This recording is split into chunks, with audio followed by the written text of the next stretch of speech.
Hi, you guys. How's it going? Hello. Do I seem small? Well, I think I shortened myself a little bit, or I made myself a little bit smaller because my mom is going to be here. She's going to be here. So good morning, everybody. Or good afternoon, depending on where you are in the world. Miscellany and Bip. See, look, I'm wearing the quilt today. I'm a bit chilly. So this is my winter scarf. So it's working as a shawl today. Threadist and Quilt Room. Hello, it's South Africa, 6 p.m. in South Africa right now. Hello, Tiki. How are you? It's good to see you. I'm so glad you're here. You're in a prime time, you're doing the prime time show, the evening show, which reminds me to tell you about the schedule change, but we'll get to that. Susan, good morning. Good morning. Threadist and Marianne. Hey, Marianne. And you're in the evening too. Yeah, it's 7. Yeah, 7 o'clock? I think so. Kitty and M. Hicks. Mom. Oh, no, I thought Marianne was my mom. Mom's driving. So as I mentioned on the last show, Mom is driving here, and she'll be here a little bit later in the show. So I mentioned that before, and that's still true. She hit really bad traffic coming from where she was coming from, and I was like, obviously don't rush. Like, on the midday show sometimes goes long anyway, so I mean, it's not like we have to get off at a certain time because Columbo comes on. That's like my new favorite catchphrase. Hey, Fiandor. Fiandor, you're a person of mystery. Then we saw your quilts. We saw some of your quilts on the Quilt Nerd on Parade show on Tuesday. So that was really cool. So on Positive Threads, it's good to see you. I know. So on says, I'm here, almost caught up on the replay. So hard not to comment while watching. Had to stop myself more than a few times. Yes, okay, interesting. Note, quizzes and polls don't appear on the replay unless you, Mary, are sharing your screen afterward. Oh, that's very interesting. Well, it's very good to know, because we are going to do a quiz today. We're going to try the quiz again, because I think I know how to, at least I think I know how to figure it out. And we were going to do it last time. See, now I'm hot. We were going to do it last time, but we ran out of time. Last show was 3 hours long, and it was amazing. It was so great. It was the Quilt Nerd on Parade show. So if you didn't see it, if you subscribe, you can watch all of the shows immediately after they end. Right, they end live. So that's a subscriber perk, is that you can watch all the shows right away. If you're not a subscriber, this show is always free.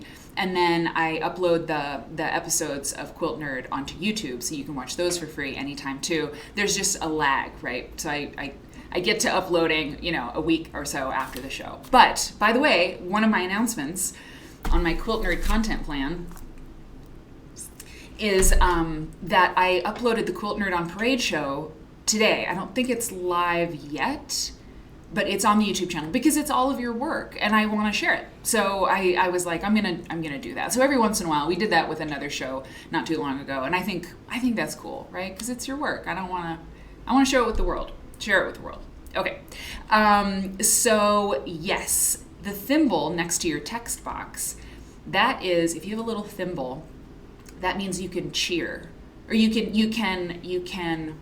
It's channel points. So like the longer you watch the show, you get more little thimbles, and you can spend them on, like, if you want to highlight your chat, like if you really want to make sure I see it, it highlights the chat for me so that I really notice it while I'm doing the show. So you can spend thimbles on that. And there's more stuff that we'll add, like as I figure out more and more about Twitch, and everybody's figuring more and more, figuring out more about it, because we're all new at it, but we love it. It's great.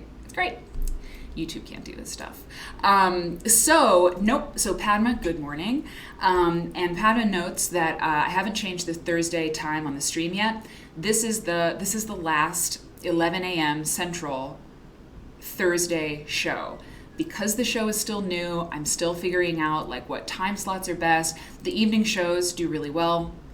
The midday show, I mean, people are at work, and the numbers were better when we were doing it in the past, and I think it's because more people were working at home, and I think I think that's part of it, because the show, it keeps getting better. So I think that we are making a great show, and so I don't think that like, boy, Quilt Nerd's really gone downhill. I think we're on I think we're going uphill.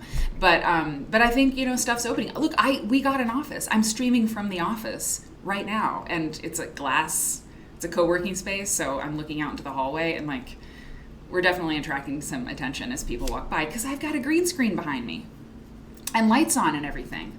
I'm really late on the chat, but Padma, yes. So regarding the schedule, M. Hicks, I think I said, Star Sundance, thank you for subscribing. You subscribed for 7 months. That's so awesome. I appreciate you a lot. The subscribers give me a lot of encouragement, and, they keep the lights on. But I really appreciate that. And to all the subscribers who are here, I appreciate you. And I know, too, that Jen Georgebert subscribed yesterday, and I really appreciate that. And Word and Bird Nerd gifted a sub to Quilt Room, and Good Quilt subscribed. And I'm looking at like the stuff that passed. Anyway, so we're gonna move the Thursday show, the midday show, to Thursday evening. We're gonna do the 7 p.m. Time slot. So that means that you will. Sorry, I'm just getting this back to what it was. There's a Tuesday night show and a Thursday night show, 7 p.m. Central. And it's always that way. It will always be that way. So we'll try that time slot and see how we like it. And then Saturday night at 8 o'clock every week. And we've been doing this for a while. I was looking, June is our 1-year anniversary. So it's pretty awesome. When we get to 200 subs, I'm going to give away a quilt. I'll talk about that more in a little bit. And yes, I think that's the first few things. And Threadist, you're sitting down to bury threads and you're nearly done. Epic quilt. It's a perfect thing to do while you're watching Quilt Nerd. Hey Holmes, Word and Bird Nerd, and So Demented. I see I'm not caught up, so I'm like repeating myself. Padma, it's true. You've got good comments on the schedule. And you say, I personally think Mary should cut back on her streaming. Not that I couldn't watch her 7 days a week. Awesome. Could I watch me 7 days a week? I don't know. But when she does Thursday, Friday, Saturday in a row, it must be too much.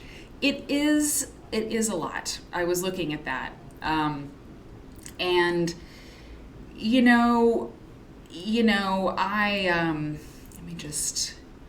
The lecture, I was going to do the lecture as a special event. I didn't do it, and I didn't mention in the weeks up to this that was not going to happen, but we'll talk about that in a little bit.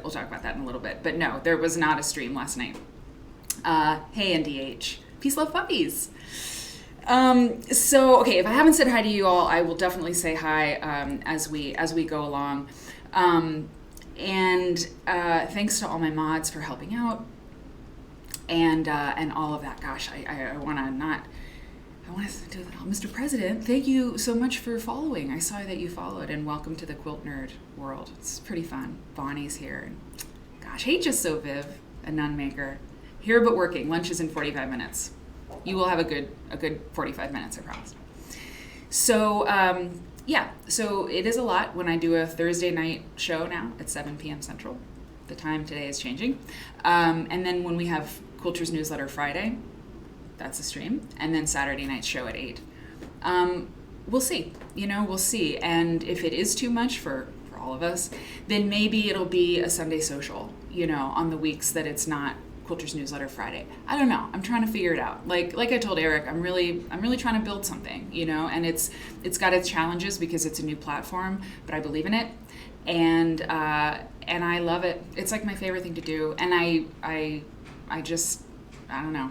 I had the thought to do this thing because I saw a journalist on Twitch basically broadcasting her research. And I was like, that's so great. I want to share everything that I find about quilts and quilt culture with people like right away. So that's what this is about, and that's what we do. And we'll see, we will see. Yes, Nose to Quilts, who's in the UK, says, I understand why you're moving moving the time so you can grow the channel. But I'm glad you're going to have some occasional noon shows, which is 5 p.m. in the UK. I don't think it would have been any different a result from the poll, even if you had done the poll on this time slot. So I guess most of your viewers are in the States. It's true. We did a poll last time to kind of gauge when people wanted a show. Kimber, it's your first live stream? That's so awesome. Those welcome baskets in the chat, those are for you. I'm so glad you're here. You're gonna enjoy this. I don't know. Maybe you've been watching the replays on YouTube, and thank you for doing that. And welcome. It's gonna be a great show. My mom's gonna be on the show in a little while. She's driving here right now with her dog, Scrabble. So that's kind of the scoop about the schedule. And yes, Nose to Quilts. I'm kind of into the idea of an occasional morning show. Eric was like, what if you did like an hour, like an hour morning shows? Because the format can change. Like, there's no rules. We can do whatever we want. So that's what we're going to do. And we're going to start with the quilt behind me in just a minute. But I want to say that the last show was really, really great. And it was the Quilt Nerd on Parade show where you all sent me what you've been working on. Not everybody, but the people who wanted to contribute to that content. You all sent me pictures and stories about what you're doing, what you're working on. And I mean, it was a blast, It was really a blast. Kimber, yeah, you're in a good chat. You're in a good chat room. It was so great. And I learned a lot too. I learned that just for next time. Oh, and I have the date for the next Quilt Nerd on Parade show because we're doing it 4 times a year. The week of June 20th. Don't know which show yet, but the week of June 20th will be like 3 months from now. That's right, isn't it? March to April, April to May, May to June. Yeah. I don't know which day, but the week of June 20th. So if that helps you get something done, get a project done, or if you didn't share your work this time, but you're like, I think I want to do it, then you've got 3 months to kind of get something that you really want to share. So, and the other thing I learned was like, I'm going to have you guys put your name on your file, because I like went through and like renamed all the files. I did not ask you to do that. I did not think about it. But that was kind of cray-cray. And then, probably like a limit to the story, like a word limit or something. And no one did anything wrong. I know now, putting it together 2 times, I'm like, oh, okay, this would really help if I do this. And L. Riggs, God bless you, I kind of fell apart when I was putting yours up, but you're amazing, and, thanks. And your quilts were amazing too. So that's the scoop on that. So the week of June 20th is the next Quilt Nerd on Parade. Okay. We're going to do a quiz. And I'm going to show you some incredible quilts from a gallery show that was here in Chicago. Hey, Stephanie Cake, you got to do reverse alpha. Reverse alpha, what is that? What does that mean? What does that mean? Reverse alpha. I see your chat. Tell me more, tell me more.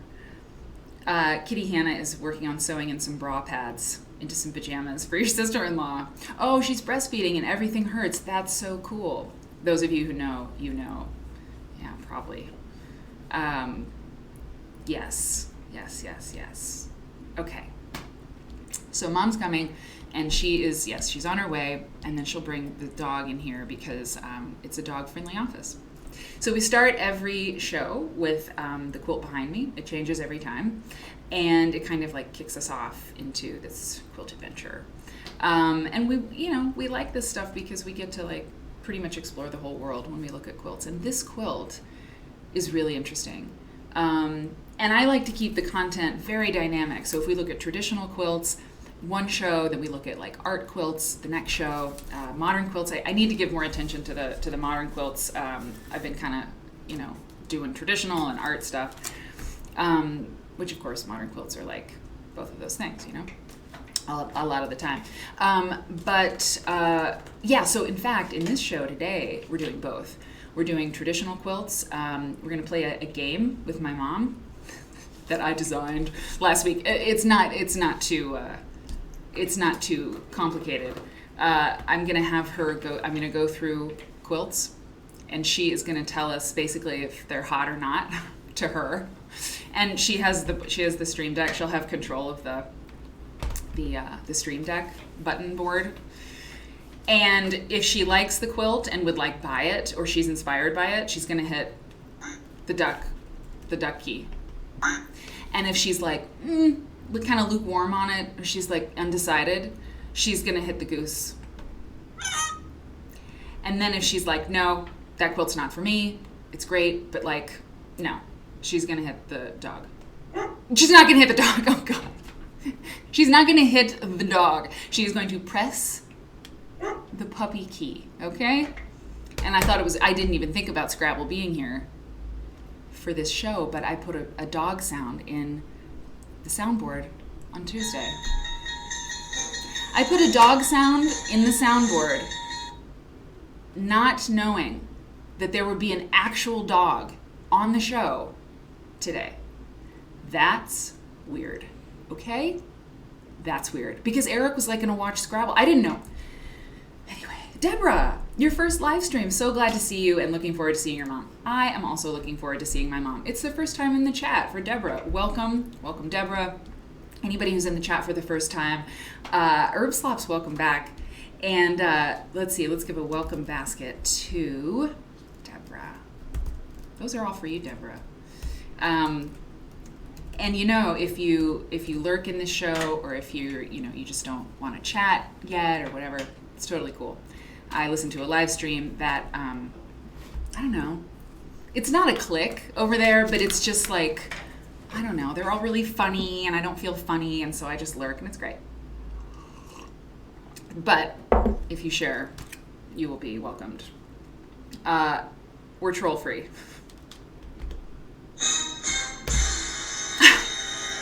I don't know. I guess that would be if a troll showed up, and we would deal with it. Okay, so this is the book from which this quilt comes, okay? Smithsonian Treasury. Damn, I didn't make that link live. Okay, hold on. I have an affiliate link for the books that I show you on this show. They're always out of print because they're old and dusty and fabulous. So I have an Abe Books affiliate link, and I need to make live the one we did on the last show, which I will, and I will make the link live after the show on this. You know, one of my mods, I might like recruit one of you. Like if I gave you my Abe links, my Abe Books, login, you could like do the links, you know what I'm saying? Smith, I'm gonna call it Smith Treasure. Okay? So if you go to that link after the show, I get like 5 cents. Hey, it's 5 cents, man. So this is the Smithsonian Treasury of American Quilts, and it's by Doris M. Bowman. And it was published in, suspense is killing us, 1991. And it's good. I mean, the colors are a little bit funky. Hey, Molly. The colors are okay, a little dark. I feel like they're a little dark, but there's some wonderful, this is a famous quilt. I've seen this quilt for a long time. There's, they're big. The pictures are really big, and that's nice. And it's a slender volume. I love saying that. It's a slender volume at just under 100 pages. And some of it is like, yeah. So this is what it has. So Doris M. Bowman is a specialist in needlework and lace, and has worked with the extensive quilt collection in the National Museum of American History for many years. She has arranged behind-the-scenes viewings and slide lectures about the collection, and in 1990 was the curator of the first exhibition in 26 years of a substantial representation of the collection. Have you noticed there just aren't that many big quilt shows in museums very often? I mean, there was the Whitney show in 1971, and the next time quilts were given their own show at the Whitney Museum of Art? 2002. 40 years later. If I'm wrong, I would love to know, please. I would love to know if there was another show in between where quilts were center stage, but I don't think so. So, yeah, good job, Smithsonian. Stephanie Cake, did I say hi? I don't know. Hello. So what is this quilt? Well, I was pretty interested in it because... Hang on. Because where's my preview? Oh, here. Sorry. because it's cool. It's all, the quilts are always cool. And it's unusual. I mean, the cross blocks, they're not, I mean, it's a cross canoe, I think. I mean, quilt blocks have so many different names, we know that, but they, I know this one as cross canoes, or it's similar. It's whenever you have this, X kind of marks the spot kind of thing. When I see an X marks the spot configuration with those half square triangles behind it, sort of as the backdrop, I think of cross canoes. And my mom would probably say the same thing. And I think I know that or see things like that because she made a really great cross canoes quilt some years ago for my Aunt Valerie. And so, yeah, and then you have these stars with these like 8-point stars that look like they're solid. I mean, in this one, you can tell obviously the one by my head, it's pieced, and they are all pieced. They're diamonds, set in diamonds, but these up here look like they're just one piece of fabric, which is pretty cool. And it's it's faded. That has something to do with it, and the picture maybe just doesn't show the seams that well. But when I saw it, I was drawn to it for a few reasons, and it was this amazing stripe used expertly, I think, in the border and in these cross canoes, we can call them. Also notice, there's a lot going on here. It's really cool. Also notice, like, this star block has a border. I mean, sashing. It has sashing. But the sashing, look what it's doing. It's doing something different. I know, Padma, I'm scared to use stripes too. But you know what? When I've used them and did it, it's such a great effect. It really is. I mean, obviously, it can really work. So there's sashing around these star blocks, But there's not with the X blocks. I mean, just check out the construction, like look closely. The X blocks extend to they have the full dimensions of the star blocks. And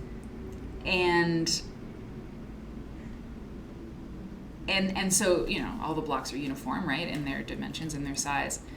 I just think this is brilliant design. I think it's brilliant, like, drafting, basically. The person who made this was clearly very good at, arithmetic and math and putting things together, because that just does not look easy to me, to make those two very different blocks come out the right size. You know what I'm saying? Hey, Dee Marie. Very appealing. They work every time.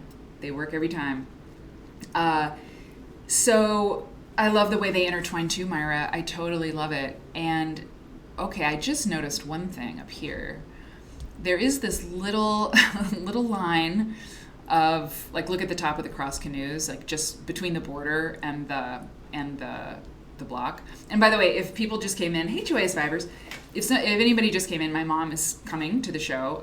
We always knew she would arrive a little bit after the show began. She's driving, hit some weather, and nobody needs to rush anywhere in bad weather. So she's on the way, and she's bringing the dog. It is happening. So this little strip of fabric above this cross might have been necessary, if you know what I mean. Just a little fudging. Exactly, Natalie. Exactly. Just a little fudging. I'm kidding. It's definitely allowed. And then but then look, I mean, okay, sorry. I just love this quilt. I'm not like, I'm just, I mean, we have a ton of content today, like probably too much. So I'm not like stalling. Like, I really love this quilt and I want to look at it with you. And the story behind it is really great as well. But the quilt itself, so look at the points that she matched with the stripe. I mean, it really looks like it's sort of woven through. And this, I mean, this side, the side opposite me, not the side on my head, but like the strips, the black and white line up perfectly. Isn't that crazy? It's a masterpiece. I know. Pemberito, same. My kind of piecing. So human. So yeah, so she may have like added a little strip up top, but over here, like, it's just divine. This one, not exactly, but almost exactly. I mean, basically exactly. Like the edge, maybe not. And I'm not quilt policing. I'm just enjoying this quilt in many ways. So the effect is that, yeah, it's like woven. It's like, it almost creates a basket block. Like there's almost like a weird like secondary design of like a basket. And then, what else did I see? Well, yeah, and then this, it's chintz, right? The center star is chintz. And yeah, Stephanie Cake says, I love those sneaky little strips to size the blocks, but that stripe matching is amazing. Same. I agree with you. Yeah, and then the chintz, like every other fabric, is that true? I mean, there's no other large floral, and so to me, like design-wise, it's just good design. It's like one of these fabrics is not like the other. So how do you sort of lean into that? How do you make it, don't try to hide that, or don't try to, make it the focal point. So, look at this. Look at this over here in the corner right here. Oh, Lord. She had to fix it. And look how tiny that piece is. I'm zoomed in on this block intensely.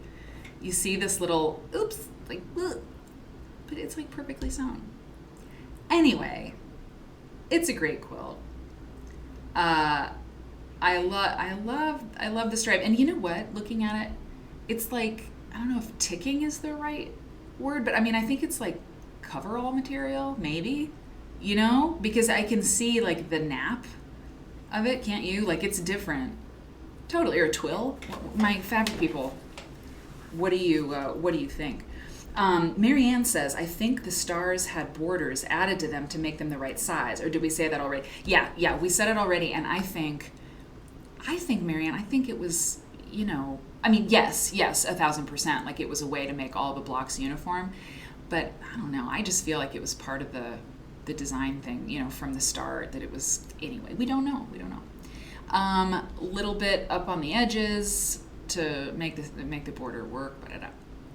So that's the scoop. So Demented says she may have run out of the strip, 2 little strips in the top corners. That's it, exactly. She may have run out, or a repair. I don't know. I'm not too sure that that's the case, but either way, it's perfection. So, who made this quilt? What is the story behind it? Smithsonian. 4-8 is at the Smithsonian. Miscellany just goes to show it's really difficult to see the mistakes in our own quilts. Yeah, exactly. Respect your quilts. Trust them. Love them. Believe in them. Okay. Now, this quilt top was made in about 1879 by Betty West. That's Betty West, who was employed by Leonides. Yeah. Leonides and C. Campbell, okay, and his wife, Mary, as a nurse for their children, John Clement Kennedy Campbell. John Kennedy Campbell and Mary Campbell. John, or Kennedy, was born in 1870 and was 4 years older than Mary, who wrote the note. There's a note. I wanted to read this part first. Mary wrote the note. She is the mother of Kennedy C. Watkins. Mary gave birth to another Kennedy, who, with his wife, donated this quilt top to the museum in 1975. So the children whose nurse was Betty West kept her quilt that she made. She made this quilt and kept it, and then donated it to the Smithsonian. Stephanie Cake, lol, my grandma was named Betty West. This is not her, though. Yeah, and it's a different spelling. It's Betty, but so it's 87 by 86 inches, that quilt. And this is the note from Mary C. Watkins. So I'm going to read it verbatim from Mary C. Watkins, who wrote this in 1939. Okay? Mary C. Watkins says, quote, "Betty West, our Negro nurse, made this quilt for my brother Kennedy and me. The many stitches made by stiff old fingers shows the real love she had for the 2 white children entrusted to her care. I treasured the quilt and have kept it all these years in loving memory of her." Unquote. That was Mary Watkins in 1939. There's a lot going on in this quilt, but they talk about a lot of love. They kept her quilt. They donated it to one of the most important museums, certainly in the United States. So interesting, right? Isn't that really interesting? So 1879 by Betty West, who was a nursemaid to the Campbell Kennedys. So that's the story. That's the story, y'all. And that is a quilt from this book. That's our intro quilt today. Yes. I thought it was pretty good. I thought it was a pretty good one. All right. So, you want to take a quiz? You want to try this again? I think we're going to do it. And for people, what's going on in the chat? Oh, I don't know. Yeah. I'm just saying something's going on in the chat, and I don't know what's going on, and I'm sure it's fine. So what we're going to do is we're going to do a quiz, okay? And we tried this once before, and it was the first time we'd ever done it because, there's a first time for everything, including launching a quiz on a live stream show using an extension. That's for me to figure out. But it's also actually for you to figure out. So some people could see the quiz last time, and some people couldn't. And I think I know why. And you have to do one thing on your device or on your computer, whatever you're watching the show on. And if you're like beaming it, if you're watching it on TV, I don't know. If you're watching the Twitch, if you're using the Twitch app on your Apple TV or something like that, I'm not sure. But my seat is so low. Oh, that's so better, so much better. So when I launch this quiz, which is a pop quiz about quilts, imagine that. There's going to be a little like pop-up, and it's going to say, good, okay, great. Yeah, minus all the points, I don't know. There's going to be a little thing that pops up at the top of the chat. That's what I learned. Or like on the side of your screen, on the right side of your screen. And it's going to say Quiz Kit, because that's the extension I'm using to make these quizzes. And I think Quiz Kit is great. If I find another program that works better, I'll totally switch. But I think Quiz Kit works pretty good. So if you're on, so depending on the device, so when I launch the quiz, look up at the top of the chat or at the right side of your screen. And touch it, click on it, and it will ask you if it can manage, something on your phone. And I want to impress upon you that this is not it's not spam, it's not dangerous. It's basically like when you visit a website and you have to click accept cookies. It's basically that. It's the computer needs to do something, the microchips need to do something, and they need to do this overlay because I'm putting something over the screen. And so some people saw that. Some people, it's a purple box. See, Word and Bird Nerd says it's a purple box, Quiz Kit. And so if you don't get that little box, that's what we'll troubleshoot for next time. But look for that at the top of the chat or on the right side of the screen and give it permission to do that thing. And I think we'll have more. I hope it'll work. Okay. So here we go. And I will also check in with the mother unit and see how she's doing. I just don't want her to rush. Okay, here we go. Gonna launch the quiz. There's 5 questions. And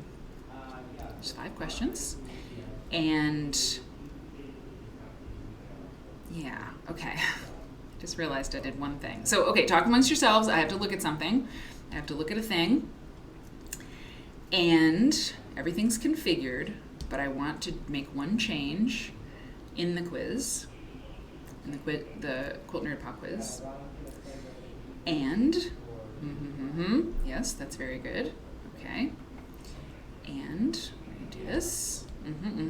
Lovely. Everything's working according to plan. Okay.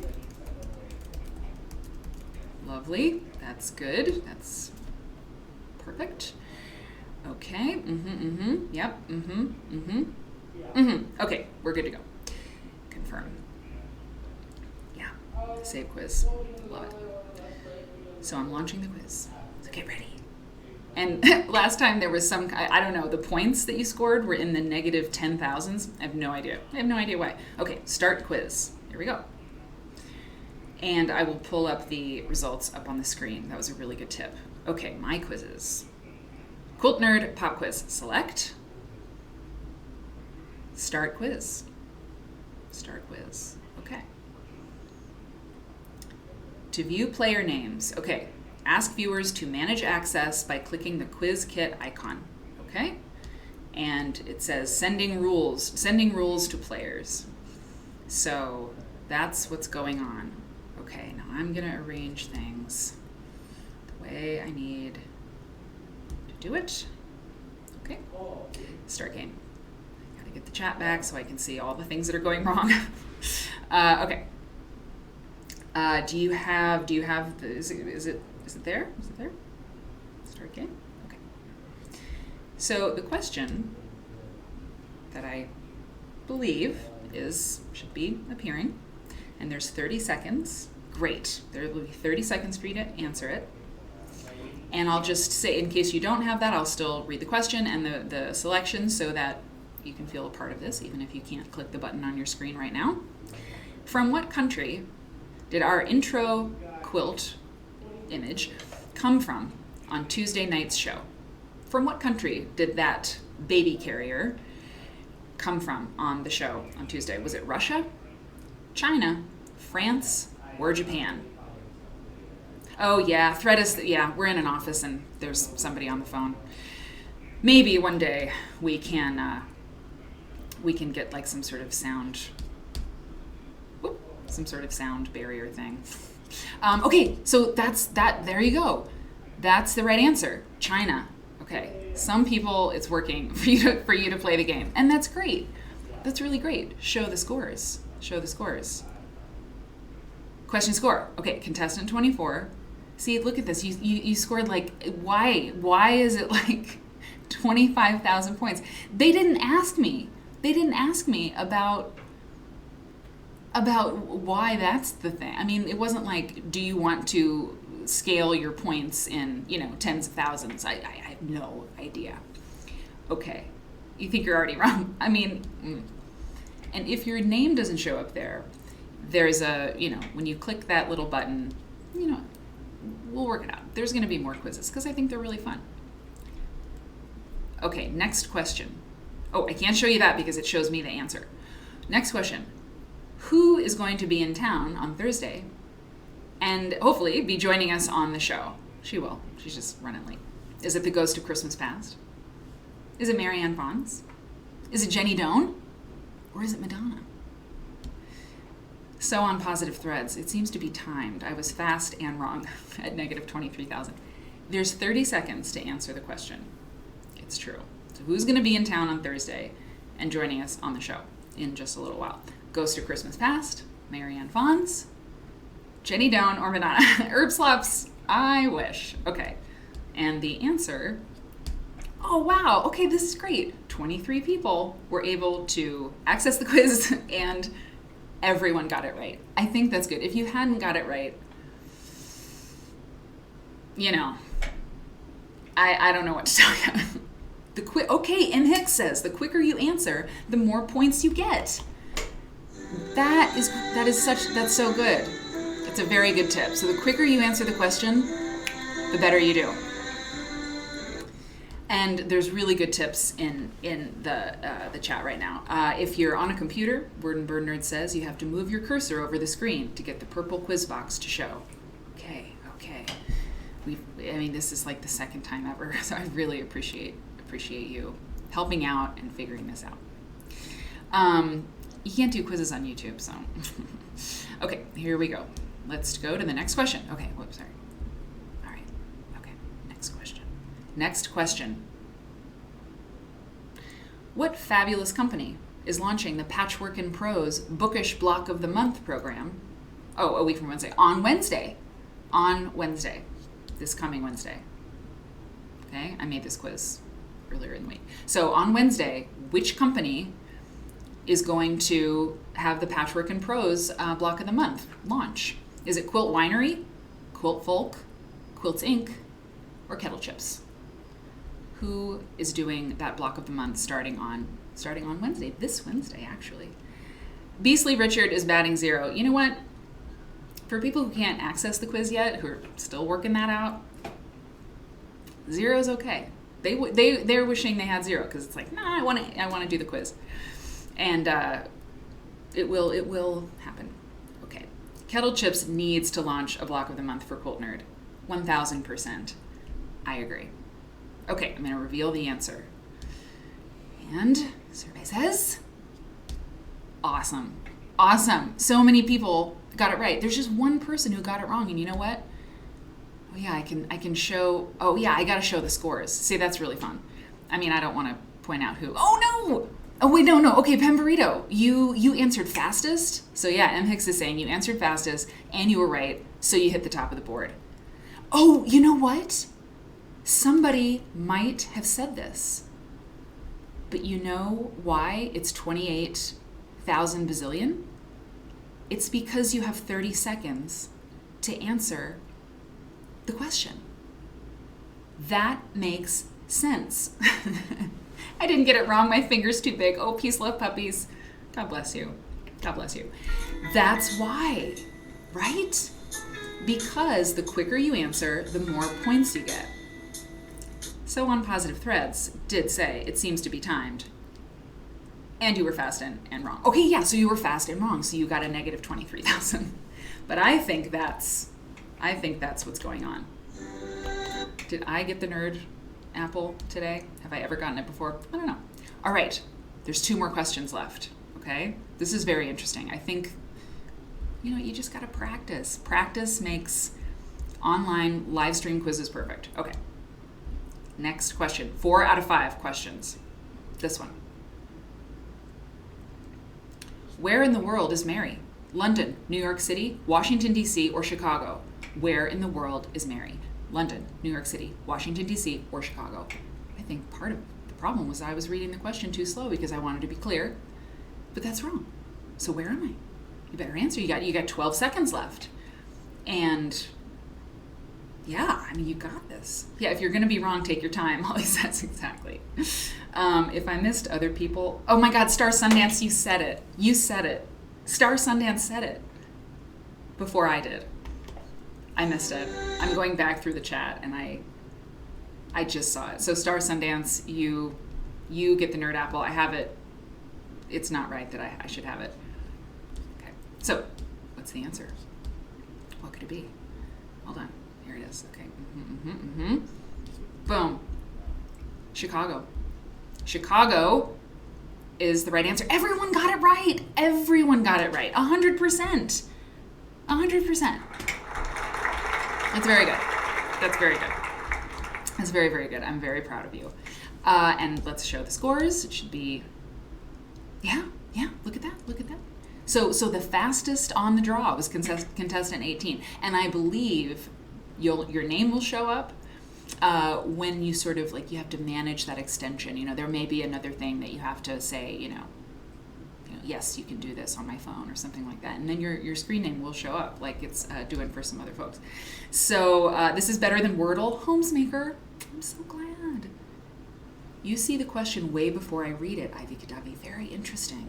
Very interesting. Oh, I'm learning so much. Now you're feeling competitive, Kitty Anna. Listen, I think, oh yeah, we're on the total score. Whoa! Question score. Oh, total scores. Look at this. Would you look at this? This is our leaderboard right here. Wow. Okay. Burrito. Maybe for this inaugural quiz success that we're having. Maybe there's a prize and it's a burrito. No, I don't know. Okay, last question. Last question. I have to bring this down here because it shows me the answer. And here we go. Pem's got that quiz trigger finger. It's so true. Okay, next question. What's the square root of 64? 0, 8, 2, or 32? Bang. I mean, Pem, this is the true challenge. This is the challenge for you. This is where we separate the quilters from the knitters. It's kind of funny. Carmen San Diego, miscellany. Awesome. Okay, I'm checking in with Mom, by the way. Just seeing where she's at. You okay? ETA? All right. You heard the little text, obviously. Okay. Waiting for players. I'm a nerd, but I like to quilt, yeah. Okay, reveal the answer. Y'all are so smart. That's it. It's 8. You know what I had to do to make that question? I had to look it up. I don't know. I mean, I kind of knew, but I did fact check. Okay, show the final results. This is the final thing. Wait, question score. Crazy quilter. You were on it. You took like 0.5 seconds to answer that correctly. Amazing. Nose to quilts. I mean, it's neck and neck. It was a photo finish. Look at everybody. Okay, I'm very impressed. And now who won? Contestant 24. Once we get that figured out, that you have your screen name on there, I mean, who could it be? If your name isn't on the board and you're just listed as contestant something, you can be like, I won. Because we won't know. But congratulations. Okay. Miscellany math. This was better. This was better than the last time. So I'm feeling... So Demented is contestant 24? Well done. Okay. You clocked out. Well, burritos for all. Right. I think that sound cue's a little long. Okay. Excellent. We did it. It was more successful than last time, and I feel really good about that. Okay. Let's take a look at some really cool quilts. Hang on one second. Right here. And da-da-da-da-da. Okay. Where is that thing? Okay. Okay. Yep. Great. Doing that. Doing this. Okay. Here's what we're gonna do. I'm gonna be right back and check on Mom because she texted me back, and I will be right back to do the first part of the show. Okay. I mean the second part of the show. Thanks, everybody. Okay. Be right back.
Okay. Whoa. Okay, I have good news. Mother is approaching. She says her ETA is like in 20 minutes because she said it was 25 minutes and that was just a little bit ago. So, yes. So, you know, these things, I mean, yeah. I just, it's as advertised. Mom's coming and the dog is coming, but, there's weather. But she's excited. And I just talked to Eric on the phone and I said, will you meet Mom right when she gets to the location, to the office? Wow. So that you can do like a car handoff, so she can just come right in and then he can deal with parking. So she's on her way. It'll be the first time she sees the office. Yes. So that is very exciting. Yeah, okay. I understand. I'm so sorry that you, that if you miss Mom because you have to work or whatever, I apologize for that. I know that's going to bum some people out, but I kind of to do anything about that at the moment. So, okay. you came in third. That's good. Pepperito. All right. So here's what we're going to look at until the mother unit gets here. So these are works from an exhibit in 2018. There are art quilts that I think are very cool, and it was from an exhibit here in Chicago too, from a gallery called Womanmade, and I think I was at Womanmade Gallery, some years ago, but it's been a while. Myra, by the way, that's a good question. Sorry, I'm just going to read this. If any of you have any great tips for a go-away quilting retreat novice, please share on the Disco with me. Thank you in advance. That is a really good idea. That is really good. I mean, that is a really good question, and it's a good idea to ask.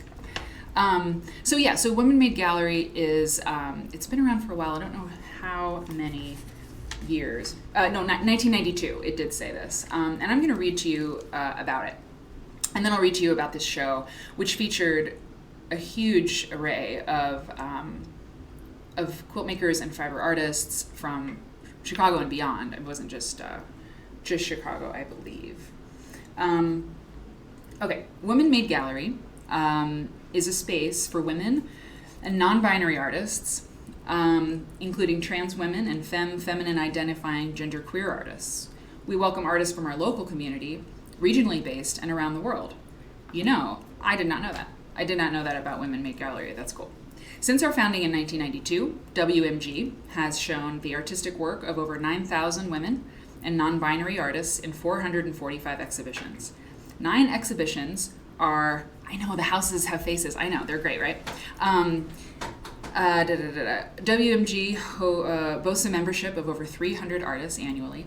To date, WMG has provided professional development workshops and connected members to over 15,000 supporters via networking events and online promotion.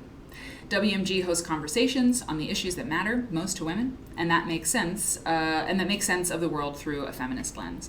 Artist talks, panel discussions, poetry readings, among other public programs inspire community dialogue. And I think that's maybe where, when I went there, I think it was a poetry event. It's possible. Okay, so Womanmade's vision is to ensure the equal placement of women's art in the world. And so in 2018, they had an exhibit called Quilt and Resist, Art, Politics, and Storytelling. And some of the work it's really cool. There were, it'll tell us. So WMG is pleased to present Quilt and Resist, Art, Politics, and Storytelling, an exhibition juried by Marcia Grubb and Adelia Moore. The history/herstory of quilts spans domestic, political, artistic, and economic spheres. What forms do quilts take in 2018? What materials are used in this era of excess? What stories surface again and again? And who is telling these stories in quilts? 38 women working in a variety of media have been included in this exhibition. We're not going to look at all 38. We're just going to look at as many as we get through until Mom gets here. On view are pieces by, and then they list all the artists, and then they speak a little bit about the curators, Marcia Grubb and Adelia Moore. Okay, so this quilt is made by, actually, you know what I'm going to do? I'm gonna go with this one first because that's first on my page. This is called Liar, Liar, Coal on Fire. I think I went through and picked my favorite ones, and this was definitely one of them. I think the piecing is really incredible. And, the scoreboard's over the quilt. Oh no. Okay, hang on. Oh yeah, okay, I know what I have to do. I have to end the quiz. Cool. Okay, All right. Do this. Yes. Great. I didn't know how to do that before too, so that's a good thing. All right, we have that settled. Okay, cool. So this quilt is by Karen Dulling. And what I did is I found a couple more quilts by her, and I think I made a folder for all of these people so we can look at more of their work later. But this is 66 by 60, and all of the artists had a bit to say about their quilts, and I'll read a little bit of it. Karen Dulling says, coal production presents a conundrum for an energy-driven modern society.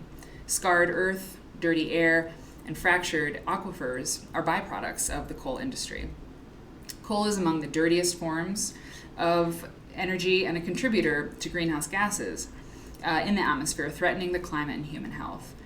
And so she's, examining the problem. But I think it's really true. I like what she said about how it's a conundrum, because it is. To me it is. Some people don't think it's a conundrum at all. But I think, there's so many jobs, and it's a pretty complicated situation, I think, for a lot of people. And I really like the piecing, and I think she communicated that pretty well. Also, I went and found another quilt by her, and I wanted to show it to you. This is called Catnado, like CATNADO, Catnado. Yeah. Made in 2015. They're little cats. The file on cat quilts, it's growing. Flying ducks at the beach. Yeah, totally. It does. It does look like flying ducks at the beach. It does. With like a underlying political message. But you know what that made me think of? Okay, so next in the gallery, this is really cool. I like this one a lot. And if Susan Armichael is still in the chat, I think there's a few of these quotes will really speak to you too. Beasley Richard says, as soon as we're off fossil fuels, the better. Yeah, I know. Oh yeah, Susan Armichael, there you are. Okay, that's great. Beasley Richard, I played a board game yesterday involving trying to attract cats to quilts. Really? Wait a minute. You did? I have questions, Beasley Richard. I have questions. I love this one too. Okay, so what is this quilt all about? It's by Patricia DeRiff, and I'm going to put her name in the chat because she's done other things. Patricia, what are your questions? Well, like where did the board game come from? Like it was an actual board game with like quilts and cats? I think that sounds like something, maybe we could do like a live, well, Twitch is for live streaming, right? So, live streaming video games and games, so maybe we should play that game. It sounds cool. What was it called? Okay, Patricia DeRiff. This is called Other. So this is what Patricia says. I come from a long line of women who found joy in working with fabric, needle, and thread. My mother taught me to sew, and my grandmother made quilts for every household in the family. As an adult, I learned to quilt also, starting with age-old patterns and gradually moving to contemporary work of my own design. My current work is probably best described as mixed media, consisting of silk and cotton, including dyeing and various kinds of paper on which I employ a number of surface design techniques, including dyeing, painting, discharge, flower paste resist, screen printing, and lamination. And I can see paper in here. Can you see the newspaper? I think it's great. I love it. It's a game called Calico? Really? Have you played that? Calico board game. Amazing. That is awesome. Okay. So, she says this. Since the time many years ago when my brother and I watched people at the mall making up a backstory for each person who passed us, To my many years working as an administrative law judge for a social service agency, I've always been interested in human relationships. My work concerns the relationship of humans to one another and to their physical environment. And it's called Other. Okay, we're buying the board game. Maybe I can get like a group rate. So I think that's really wonderful. It's maybe one of my favorites in the show. Okay. Oh, and this is another work by her. So this is by the same woman, Patricia DeRiff, and this is one I found on Sakwa, and it's called Imbalance, Algae Bloom in the Great Lakes, and it was made in 2016. I mean, I don't see paper in this one, but you can look at this like, well, maybe the green is paper, actually. That looks like homemade paper, handmade. Susan says, yes, this is clicking the buttons of quilt art for me today. I'm impressed with the versatile work of the form and fabric arts in general. And I told you Quilt Folk acquired Fiber Art Now. Did you know that? Did I mention it? It did.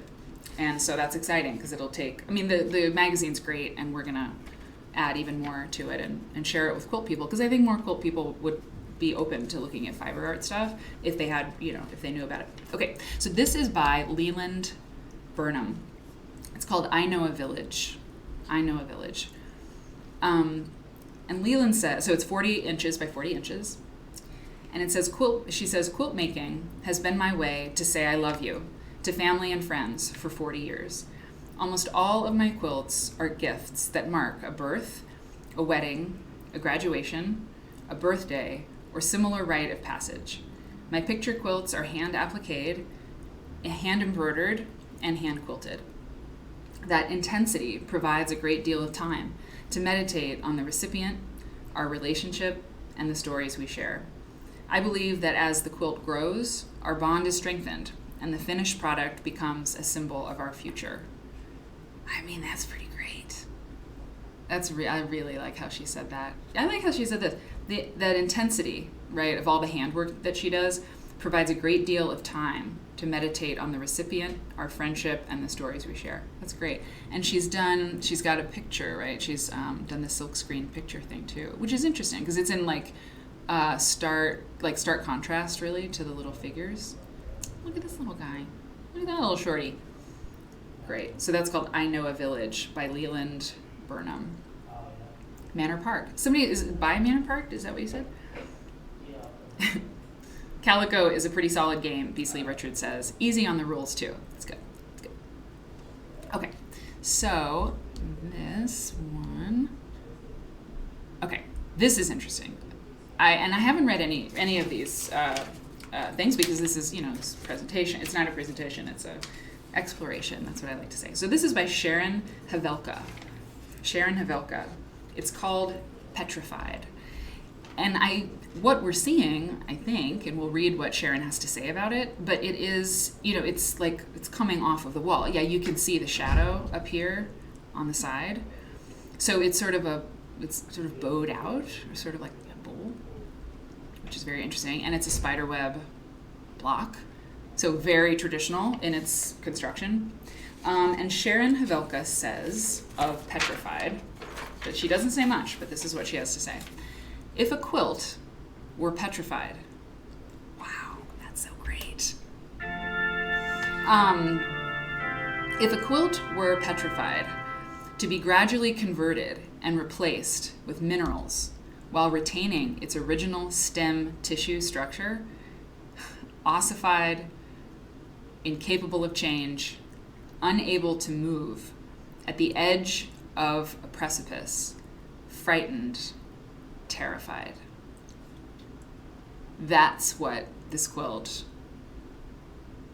represents. Whoa! Yeah. Louise Bourgeois, right? The I that's not silent. It's not bourgeois, right? Bourgeois. This is really something. When we did the family issue of Quilt Folk, there was a quilt that was made in anger. It was made to express deep anger and with a family story, right? And it was made by Teddy Pruitt, who is a name you might know.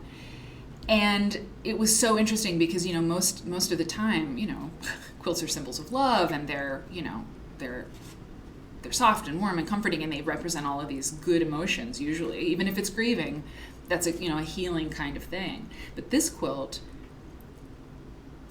is very different, right? And that quilt of, sort of an angry family situation was different too. Sharon Havelka, and it says that if a quilt were petrified, this is what a quilt would look like if it was petrified, ossified, incapable of change, unable to move, at the edge of a precipice, frightened, terrified. That's really crazy. And by the way, it's made of recycled clothes. I'm going to zoom in a little bit more, but I think the shape and seeing it on the wall is really the most important part, and the resolution isn't amazing, but we should probably check it out a little bit more closely. Yeah, shield in Hicks.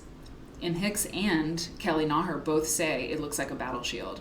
Hey, Kelly Naher, you're definitely right on time, because mom is en route, and she's very close now, but she is later than she wanted to be, believe me. So that's very interesting. I love it. Beasley Richard, having seen a lot of fossils, nice. The petrified item this reminds me of is rugose coral. Rugose coral. I'm sure people are Googling that, and I would too, but I don't want to mess up my my screen. So yeah, petrified. I think it's great. I've never seen anything quite like that. So, this one is by Marianne Hrymak, Hrymak. Okay, it's called Greed Kills. And the setup, or the description of this gallery, this exhibition for Womanmade Gallery in 2018, it's called Quilt plus Resist, Quilts and Resist, Art, Politics, and Storytelling. So, the first quilt we looked at had, was about this coal topic, or took on that subject matter.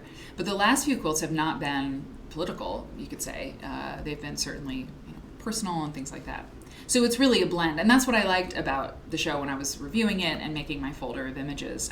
It wasn't all politics. So then when the political quilts came up, I felt like there was more, I don't know, I paid attention more, rather than if it was just like a whole show of politically charged content in quilts, which is fine. That's all good. But this one really struck me because it was like I went from, the story quilt in New York to this. So Bangladesh garment workers, RIP. It's 20 by 14 inches, so it's very small. It's a mini quilt, right? You can certainly describe it as that. So this was written for her. Marianne Hrymak makes upcycled creations by transforming mundane, worn items such as pre-owned clothing and notions into meaningful, eye-catching art and accessories. Themes express social justice, goddess, ecology, and emotional growth. Favorite materials include reclaimed jeans, cotton scraps, zippers, and lace. The wall hangings, I want to make sure you can see all the text. The wall hangings were made by arranging bits of fabric on a batting base. That's interesting. A batting base. Huh. She's got background fabric though, right? Okay, anyway, so that's what it says. The wall hangings were made by arranging bits of fabric on a batting base. Layers of tulle are added over the fabric arrangement. Interesting. And these are all like fast fashion labels, right? Free motion machine stitching secures the layers and adds emphasis and texture. Words are embroidered or written somewhere on each piece. Notions such as buttons, charms, or zipper parts are attached. The art is then lined or framed with recycled materials. Greed Kills is a memorial to the 1,246 Bangladesh garment workers, mostly female, that perished in 3 preventable disasters that happened in 2012 and through 2013. Clothing labels on it represent the companies that were manufacturing in those locations. Oh, wow. Or in other third world locations with major labor violations. Wow. Marilyn's a retired FACS teacher, grandmother, and political activist. She lives in Sycamore, Illinois, and Free Soil, Michigan. wow, I know, the stats are heartbreaking. So, I mean, this is really an indictment. You know, Walt Disney, Old Navy, Gap, oh man, Dockers, Faded Glory, oof. They were all utilizing those manufacturing sweatshops. I mean, that's just crazy. 1,246 people perished in 1 year. So, wow. And that's Marilyn Hermack. I'll put her name in the chat because it's kind of a spelling that is not easy for me to say. Okay, cool. All right, this next one. This is great. So this is by Dong Q Kim, and I'll do her name too. Thanks everybody for being patient. I have to say, I'm like kind of freaking out. I don't want people to leave. Don't leave. Don't leave. Stay. Mom's on her way. All right. So this is called Transamerica Number 5, and it's handmade needlework with paper receipts on Swiffer. What's Swiffer? On Swiffer? Like, okay, let's read this. Like Swiffer, the mop thing? Okay. So Dong Q Kim says, I am one of the 65,000 professional workers who migrated to the United States in 2007 with an H-1B visa, hope to seek a better opportunity. I think she means Swiffer. I think it's the cleaning thing. Oh my gosh. Okay. Upon acquiring H-1B visa, the authorized status is held for a maximum of 6 years, and it can only be issued in increments of up to 3 years. With the knowledge that an application for a green card was permitted during this time, I made attempts to acquire work permit green cards on 4 separate occasions since 2012, but was denied each time. It was difficult to accept the possibility of going back to Korea upon denial of my 4th work permit attempt. At that time, I repeatedly questioned myself on why I was refusing to go back to my motherland and why I was seeking ways to stay here in the United States with my family left behind. I wanted to find answers to this uneasiness. So, by the way, what you're looking at is handmade needlework with paper receipts on Swiffer. I mean, I think it's the duster. Okay. My artworks consist of receipts from the past 10 years of life here in the US, with weft and warp of endless hand stitching. Unless it is a special circumstance, sewing is widely considered as an area for women in both Western and Eastern culture. The main inspiration of my work, jokabo, we know that, traditional patchwork from Korea, the wrapping cloth, we know that, we've talked about it, was also a household necessity created by women who had been restricted in their social activities in the strict Confucian society of the Chosun dynasty called boudoir crafts in Korea. So my artworks retain hand stitching, which remain in the field of women as a man. My physical body is in the Korean community, yet my admiration is in the white American culture. But in reality, I design clothes for African American consumers.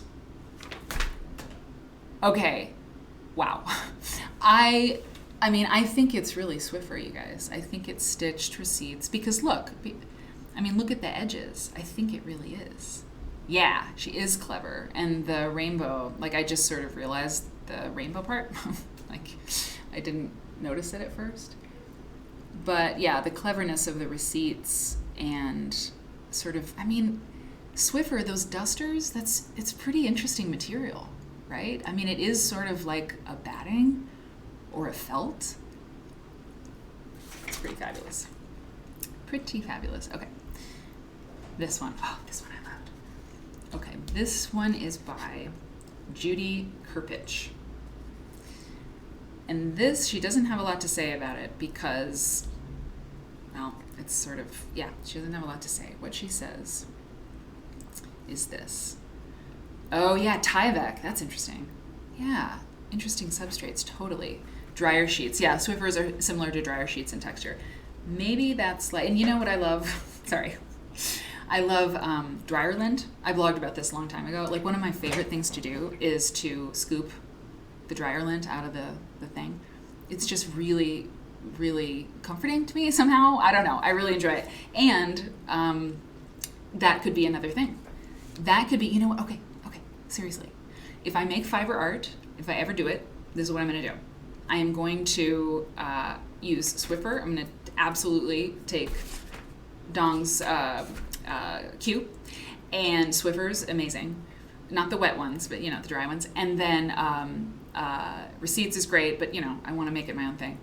Tyvek, paper, like maybe to-do lists, and dryer lint.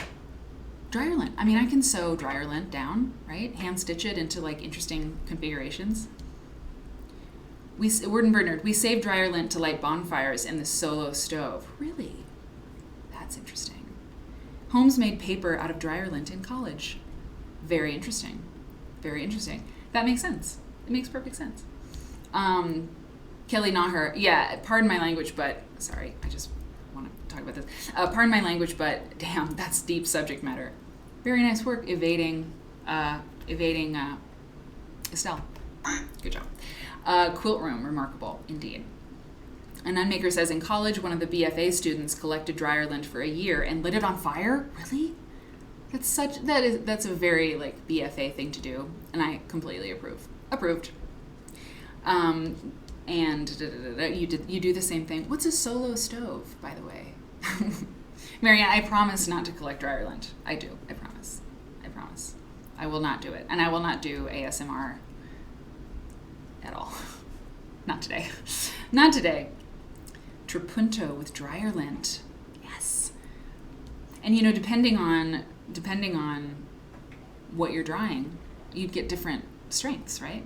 You'd get different strengths of dryer lint. I'm just saying. Okay, so this work is called, bringing it back to this, The Day After, #1.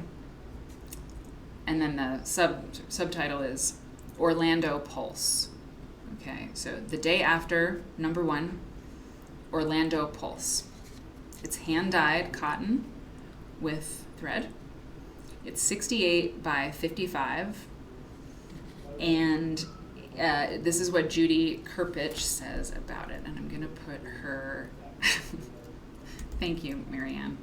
God bless you. Judy Kerpich. She says, the Day After series was begun in 2016, the day after the Orlando Pulse massacre. The series, I know, it's like The series reflects my confusion, anger, and anxiety regarding the current state of our country and the current administration. So she made this in 2018, 2016. The gallery show was in 2018, but she made this in 2016 after the Orlando shootings. I remember where I was when I heard about that. And I remember where I was too when the Vegas shooting took place. I mean, just unconscionable, right? And the Modern Quilt Guild did that huge initiative too. They made quilts for Orlando. Some of you might have participated in that, Wow. I'm reading the chat and loving it, and also like being somber. This reminds me a little bit, like, I don't know. I wonder if she... Who am I thinking of? There's another artist that I like, a quilt maker, studio art quilt maker, who kind of works with these very bold, big strips. Like they're like sort of sticks thrown together, but really, vibrant and graphic and lots of black. I'm trying to think of who that is. Anyway, so this was made, and it's hand-dyed too. So this is her work up here, her hand-dyed work. Sorry, up in the corner. Yeah, interesting. Look at the quilting over here. That's really something. So it's, oh yeah, okay, this is really good. Hang on. I'm gonna disappear so you can see the quilting a little bit better. Hang on. Because, yes, okay, here. Yeah. Okay, Sonia. I can't miss these things. Sonia, some people have spun and used poodle hair for yarn. You know what? I have heard about that. In fact, I think that there's a book about it. Okay. I think we also, the quilting makes it look like corduroy. It's true. Word and Bird Nerd. And it's pretty, I mean, it's amazing quilting. So she's got like cross hatching on part of it and then just straight line quilting on other parts of it. Yeah, very cool. I love it. A somber topic, but really beautiful. And she was processing her confusion. Like, is there anything better to do? We know that there isn't if something like that happens. Okay, Kristen Laflamme. I love this one. There were quilts I did not show you, from this series, but I picked the ones that I really like, and I have never seen a quilt like this. Pemberito, love what you're bringing us. Oh, good, yeah? Okay, good. I'm so glad. I really like these quilts, and I love the show that it's like so varied, but still really charged and personal. And you say you love it. These are personal and political quilts are chef's kiss, amazing and powerful. Bless you. I'm really glad. Yeah, I'm really glad that you like it, and that you're here for it. That's really cool. So this is called Marika, and it's by Kristen Laflamme. Yeah, commas or apostrophes. I think I see apostrophes. Hey, Small Town Roots. Kristen Laflamme, like flame, Laflamme. U.S. flag? I know. What could it be? It's 97 by 52. A very interesting set of dimensions, no? Okay, this is what Kristen says. Oh, they look like handguns? Okay, wait a minute. Let me just zoom in. And here's what people have to say. Hey, it's okay. Yeah, you can catch Mom on the replay. Yes, I'm sure she is moments away, which is good. So, okay, so M. Hicks is saying, are they gun shapes? Mm-hmm. Miss Elaney says, U.S. flag, perhaps? Kelly Naher, guns, OMG. And Myra is loving it too. I love you so much. And I mean, I am too, but it's weird day. Okay, Jerry Spica art quilt. So you were wondering if you knew the person who made this, Susan. Pemberito says they look like handguns. Okay. Word and Bird Nerd, same. Murica. Oh, Myra. It's not apostrophe Murica. Hang on. So Myra is saying, is the quilt Murica? Well, the quilt is called Murica, like America, which makes a lot of sense. There's no apostrophe in front of it, but okay, we're gonna get to handguns, trigger, mailbox flags. Sonia says mailbox flags. It does look like that. Tessellated handguns, yeah. Okay. Here we go. This is what she says. Kristen, I see myself as an artist who sews.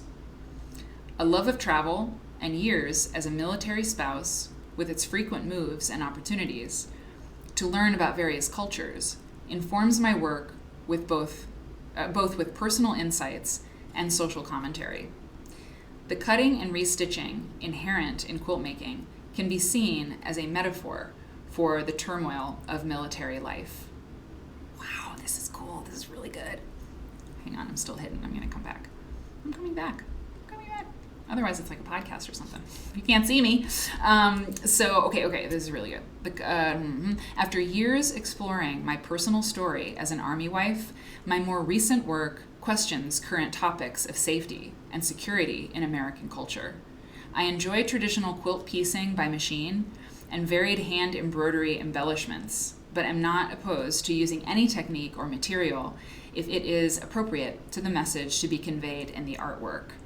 This is really cool.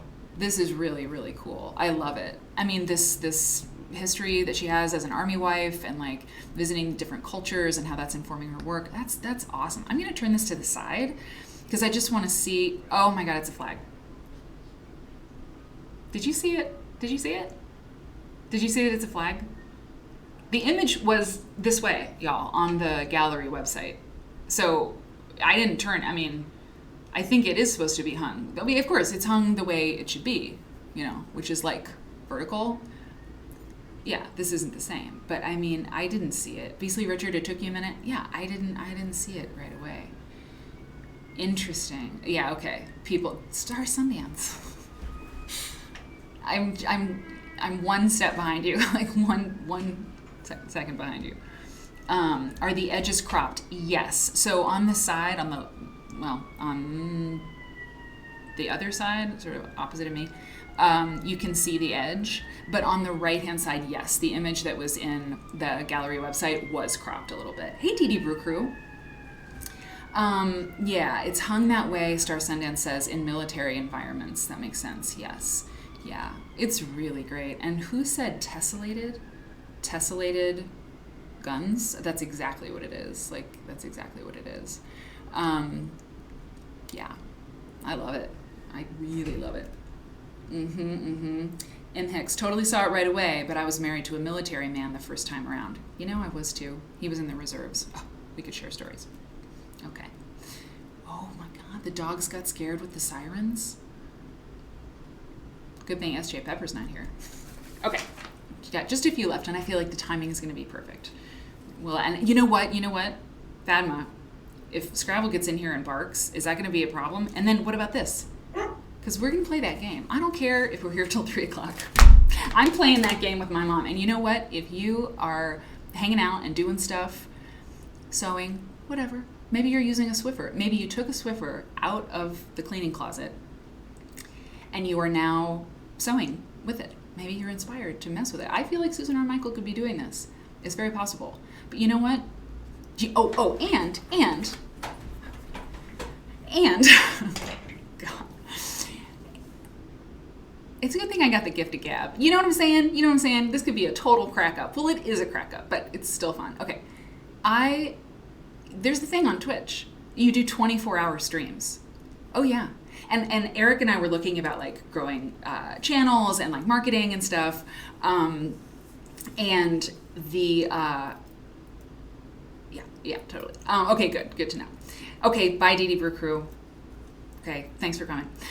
So yeah, there's 24-hour Twitch streams, and it's a whole thing, and it's yeah, people love them, but these are video gamers playing games all day, which they love to do apparently. I like playing Tetris, but not for 24 hours. And I couldn't do Beat Saber for 24 hours if my life depended on it. Anyway, it could happen. Maybe we just parlay this, It's possible. It's possible. Okay, good. Kelly's working on A Night Sky Quilt by Julie Hermann during the show. Perfect. And Sonia's cutting 2-inch strips. God, Little Bird Stitch. Word and Bird Nerd, yeah. Who knows? Okay, so this quilt... This one is really intense, and I love it. It looks like a Picasso, doesn't it? Totally looks like a Picasso to me. So this one is called... Wow. Whoa. Okay, this one's really intense. I'm just warning you. It's got a very strong political message and a very intense title. And the title is Death and Destruction Amid a River of Blood. It is 52 by 27 inches. Okay, so what is this quilt about? Ruth Marchese. Good. Marianne's making supper. Happy to multitask. Ruth Marchese. Okay. She says, quote, "My quilts have always told stories, mostly personal and about my immediate environment. Brooklyn backyards being a major subject." My mother just walked in. Oh, wait, we have to pay respects. Wait, hang on. We have to. Mom's here. Everybody, Mom's here. Scrabble. Okay. Scrabble. Hi, sweetie. You gotta let go of the leash. Okay, sorry. Hi. I feel very bad. All right, I'm gonna leave you guys to it. Okay. Hi, Scrabble. Come here. Hang on. Hang on, baby. All messy yet. Okay. Oh, yeah. Okay. Hi, Mom. Hi. Okay, the dog's here. I was reading a very serious thing about a very serious quilt. Scrabble, say hi.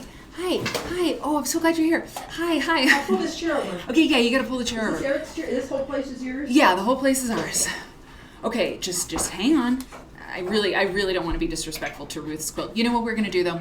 We're going to come back to it. Well, Ruth is going to get her moment. She's going to have her moment in the sun, and we're going to. To respect her quilt and her art. I think the best thing is to come back to it. Don't you think? Or you can let me have the dog. Okay, take the dog. I'll take the dog. Everyone, Marianne Fons. She doesn't want to leave my lap. She doesn't want to leave my lap. Okay, hang on. Let's get big. We're going to get big. Let's get big. Oh, Lord. You know what? You know what's important? You know what's important if you're going to host a show like this? No, Mary, what's important? Okay, wait. Hold on. stand up. Okay, stand up just for a second. Okay, now you've Crossed gone- over. You've crossed the Rubicon. Oh, okay, don't do that. Okay. Okay, now we're good. Okay. Oh God. Okay, let's get big. Oh, you know Mary, what? what is important? Wait, Eric was supposed to bring me a barrette or something? All right, hang on. Opening scene.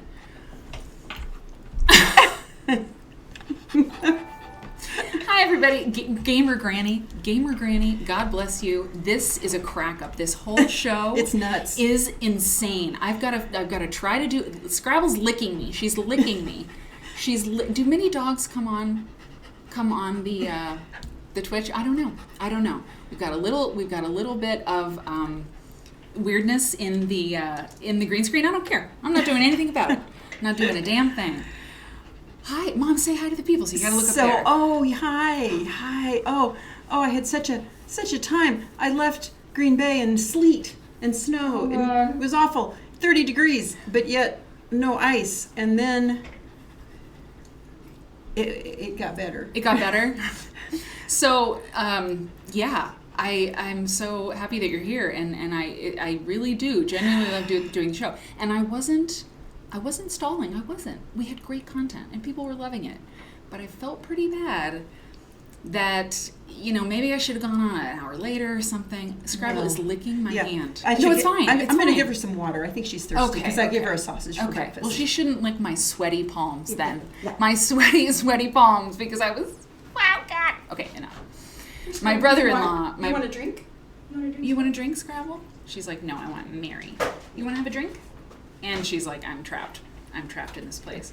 I don't know. Oh, look, she's going to have she's drinking water. Here, let me get rid of this thing. Let me get rid of this. She's thirsty. Sub goal. Let's get rid of that. Oh, she's drinking. I'm like missing the chat because I'm so excited to have the second half of the show again. Anyway, what I was saying, thirsty, she's yeah. very thirsty. What I was saying is like, I love the show and it's true. And I wasn't stalling. We had great content. But I was sweating it because I advertised that, you were coming. And it just, it got pretty late. But it's fine. It's fine. Well, I did my best, but then there was traffic. I know, and a trucker got mad at me and honked real hard at me. No. I don't know really why. I don't know what I was doing wrong, but okay. anyway. So talk to them, and then I gotta move the chat. Yeah, so he came up really, there was the chat. The cars on the lane at the right full, so I couldn't go over there, and he was right on my tail. It's not just a very nice way to say that. And there was an open lane on the left. I'm like, if he wants to go faster, why doesn't he get over there? Yeah. But then I did finally get over there, and then he honked real loud and zoomed past me. So there must be some kind of etiquette or something. Maybe he can't be in the other lane. I don't know. Maybe he needs to know that you had a dog that needed to be a shame. star. Shame. You felt shame? Kind of. Nobody shames my mom. That's a great quilt. Well, that's there. interesting that you say that. I'm trying to just fix this green screen just a little bit, but you know what? We're not gonna muckety muck around with it. Actually, we're not. Let's just. It's gonna change because we're gonna get small. Mom, I love you so much. I'm so glad you're doing the show. And I'm sorry I didn't get here sooner, but I didn't leave. I should have left earlier, but I didn't. My car is usually in the garage. I'm not used to going out and like, oh my goodness, I have to brush all the snow off this car and the windshield and everything. And then, and then I got in the city, and I'm a country mouse. I'm not used to it. So I'm sorry that I'm not here sooner for everybody, but it's great. It's such an honor to be a guest on your show, Mary. We love it when you're here, and we're gonna play a game. And that's gonna be really fun. Okay, so look at the soundboard down here. Yeah. Okay, so I don't know if people can see. So this is the soundboard. You can't see all the buttons because of the green screen, but I have given you 3 buttons. Okay. I saw about this. I watched until the internet went away. I heard about the. Okay, so if you so I'm going to go through. I pulled up some very intriguing quilts because this is Quilt Nerd. We like quilts. Yeah, you said this. Yeah. And they're really great, and or not. So what you're going to do is if you like the quilt that I bring up on the screen. It's gut reaction, right? Yeah, well, here's the thing. I've been thinking about this. Okay, so that's it. So I've been thinking about this. So what we're going to do, because we love all quilts, right? All quilts have redeeming factors. Yes. Right? Yeah. Yeah, of course, because they're quilts and they're great. Even though we might call them a dog. Well, that I couldn't listen. Push this button. This was an idea I had, or this was a potential sound I had for when you didn't like something. The press dog? No, press the robot thing. Oh. It's going to be interesting. But when it was when we so- it press was the weird dog, and she may mean. bark. She might actually bark when we. I know. Can we try it? Well, Pat, Can we try the bark? Can yeah, can we yeah, bark? yeah.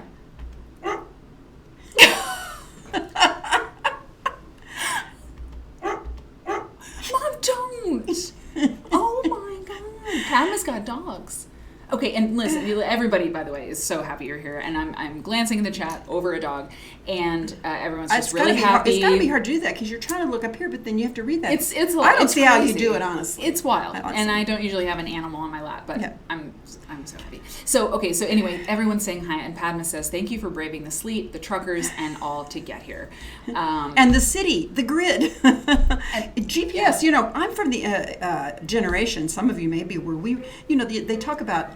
I'm kind of hopped up. They talk about not texting. You used to have to read a paper map with teeny tiny print on it. You remember that? This is true. And so having no. the GPS guide me, and my voice one is so nice. She's so nice. Yeah. Oh yeah. She's like, go past this light and turn at the next one. Yeah. And she's always upbeat. I'm like, thank you, voice. Yes. Thank you. So lady. anyway, I All right. appreciate you're appreciating me for braving it because I'm so happy to be. And I've been on an island for like 3 weeks, and now I'm in a big city. Yeah, that's what a change. Yeah, I'm Okay. excited. Okay. So, it's Scrabble's messing up the green screen because she's like, I don't know. Anyway, okay, so here we go. So here's the rules. Here's Okay. what's gonna happen. Okay. Everyone in this office is like, what the hell is going on? Gut reaction. Mm-hmm. You have 3 choices. Yeah. Okay, you're gonna hit the duck if you are like, love it. Okay. Okay, hit it. Okay. If you're like, Medium. yeah, medium, ambivalent, not sure yet, it's the goose. Yeah. And then if you are like, not for me. Okay. She's used to it now. But then, but that's not it. Because we're going to talk about the quilts, okay? We're just yeah. going to discuss. But there's also something, because I think the gut reaction is fine, but once you analyze a quilt Yes. a little bit more, once you look at it, you may have a different idea. Like a movie or like anything that you, Exactly. what we're doing reminds me of, remember the lectures that we used to do? We had those lectures yeah. and we chose the quilts, and we had to pick why, and we had to say why we liked them and everything. We could let her down if you want. No, I love it. Okay. So after you do your gut reaction, we'll look at the quilt a little Yeah. bit, and then I want you to do it again. Yeah. And one of the reasons that you might press the duck is if you're inspired by the quilt. Oh, yeah. If Like it I ends want to up make inspired. one like that, like the Exactly. one on the screen. Exactly. That's like American Pie, like my quilt. I mean, it's like a I know. giant wedges. It's Okay, like well, we gotta it's get 8 small. pieces Let's of get pie. small. Hang on, we gotta get small. Um, Oh, we're so small. Okay. were you eating So chips this morning? Because that might be why she's licking her hands. Wait, I'm and not. salt. I didn't get chips. That's why the show was kind of like funky. You guys, I didn't have chips. Press that.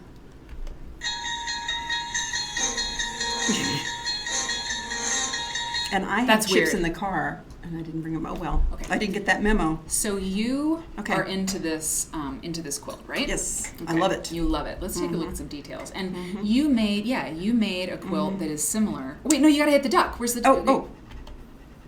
Okay, Mom likes it. That's good. That's good. Yeah.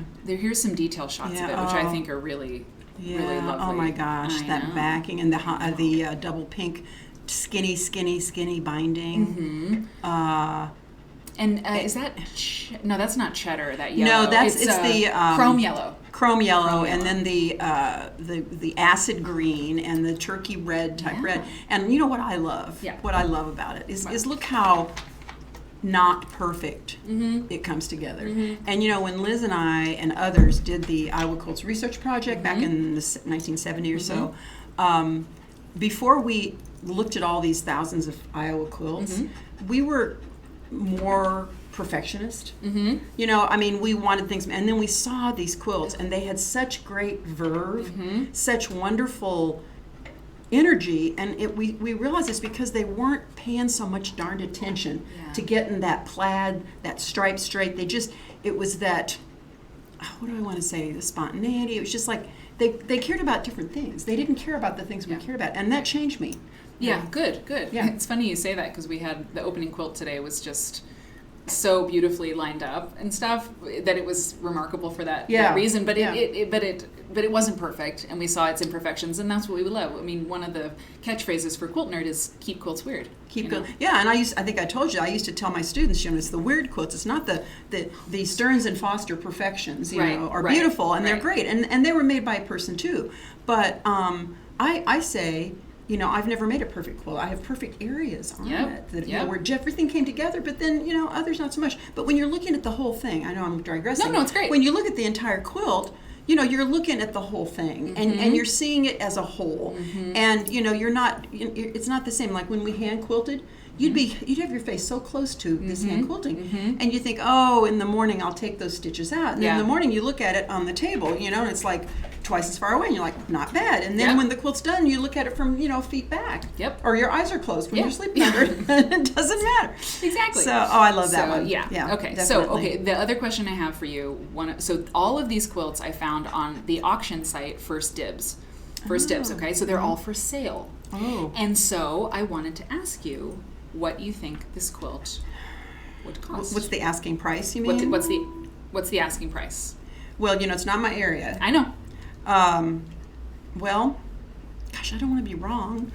Well, okay, let me just tell you. I mean, I'll say what I think. It's rather common fabrics.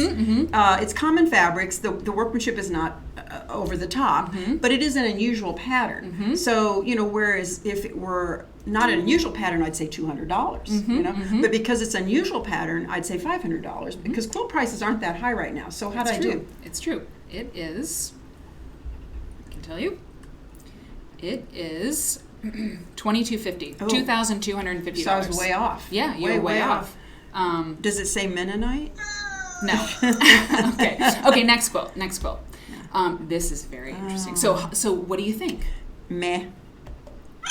Okay. Because it's fantastic, but it just is. Here's the thing that it's personal. We're doing personal. Is what I love about a quilt is the graphic broad stroke, and the one previous had a great graphic broad stroke, because it's like I'm looking for my design, I'm looking for inspiration.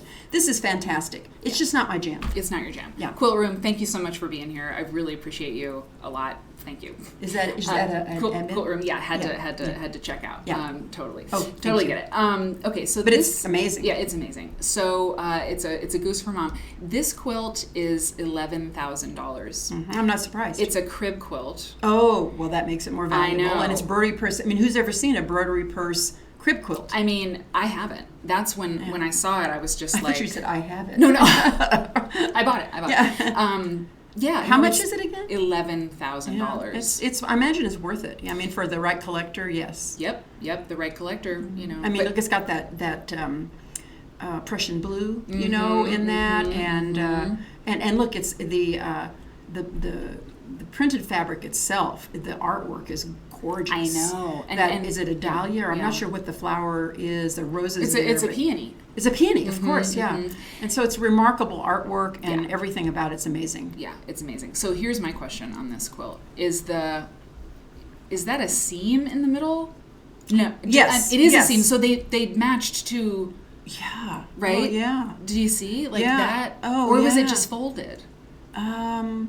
I can't really tell. Well, what do you all think? Can you tell? It looks like a seam of the background fabric is definitely a seam, but it might be because what they had to do here. They had to put two pieces of width of yardage of the background together, and so maybe it was easier to. Like, I always try to think, what's the practical? Because Julie Silver told me. The practical answer is the right answer. The practical answer is the right answer. Like when she asked an old order Mennonite lady, is it true that white symbolizes death? That's why you don't use it in your quilts. And she's like, no, it's just hard to clean.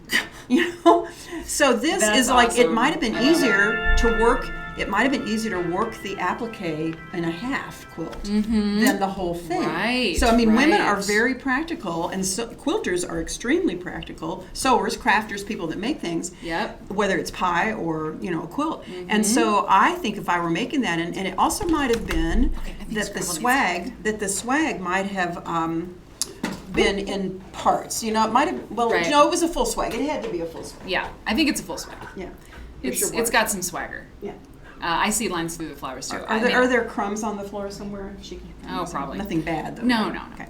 Anyway, This is fun. I could do this all day. I know. I think I have like 10 or 12. Okay. So do you have any changes to your ambivalence? No, it's just not your jam. It's not my jam. I appreciate it, and so that's hit the goose. The goose. I mean, the sound effect. Yeah. Hit it one more time. The Sorry, repeat. I had to. Okay. Yeah. Okay. So this is very interesting. This quilt. Okay. Instant reaction. Instant reaction. It's not very instant. Well, I'm doing the math because again, it's not my jam. I'm fascinated by it. It's so unique. Yeah. You know, I mean, for people, and I always think of Julie Silber because she has she's the, what's her business? She's a quilt dealer. Yeah. And she always finds the most amazing quilts. And this is like so amazing because it's like cotton crazy patch around these Brody pairs or these images. These fancy images that look like much older fabric, much older than the patchwork around it. Those fabrics look much newer to me, and then it appears to be tied, and then it has this black embroidery on it. So it's like Frankenstein's monster in a way.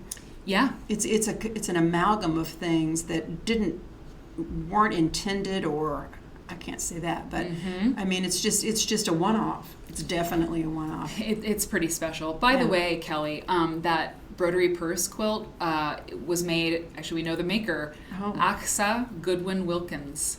It was made between 1775 and 1854. That makes it more valuable because, the maker is we have not the a maker unknown. The maker is known. Exactly. Wow. Okay, so this, and look at these little words. There's words all over. Look at that. I mean, that is like so cool, right? Yeah, it's a knight. It says no, it's not. Is it a knight? It's a warrior of some kind, but he looks Arab. Yeah, he's like an Arabian. Yeah, Arabian knight. And Arabian Knight. And Little Bird Stitch asks, can you tell what the words are saying? Okay, a little bit. So this says "and" up here, and this says "decked." I mean, it looks like... I thought it was Dicky. I know, but then the too. D is in different thread. The D was added. The D was added. But Dicky, like if someone's nickname was Dicky, would be IE. And it would be capitalized. Yes. So I'm not sure, but let's see. I think I've got one more detail shot of it. Look, with more words, okay? Look, grandma up at the top left. Yeah. Whoops. And good night. And good night. Good nights. Good night. Good night. Good night. With a period. A French really knot, cool. And then what's this label on it? Okay, we're gonna look at that next. Yeah. And you can get closer than if you were looking at it with your own eyeballs. I know, it's true. Any guess on price on this one? Some people are saying Susan Armichael said $800.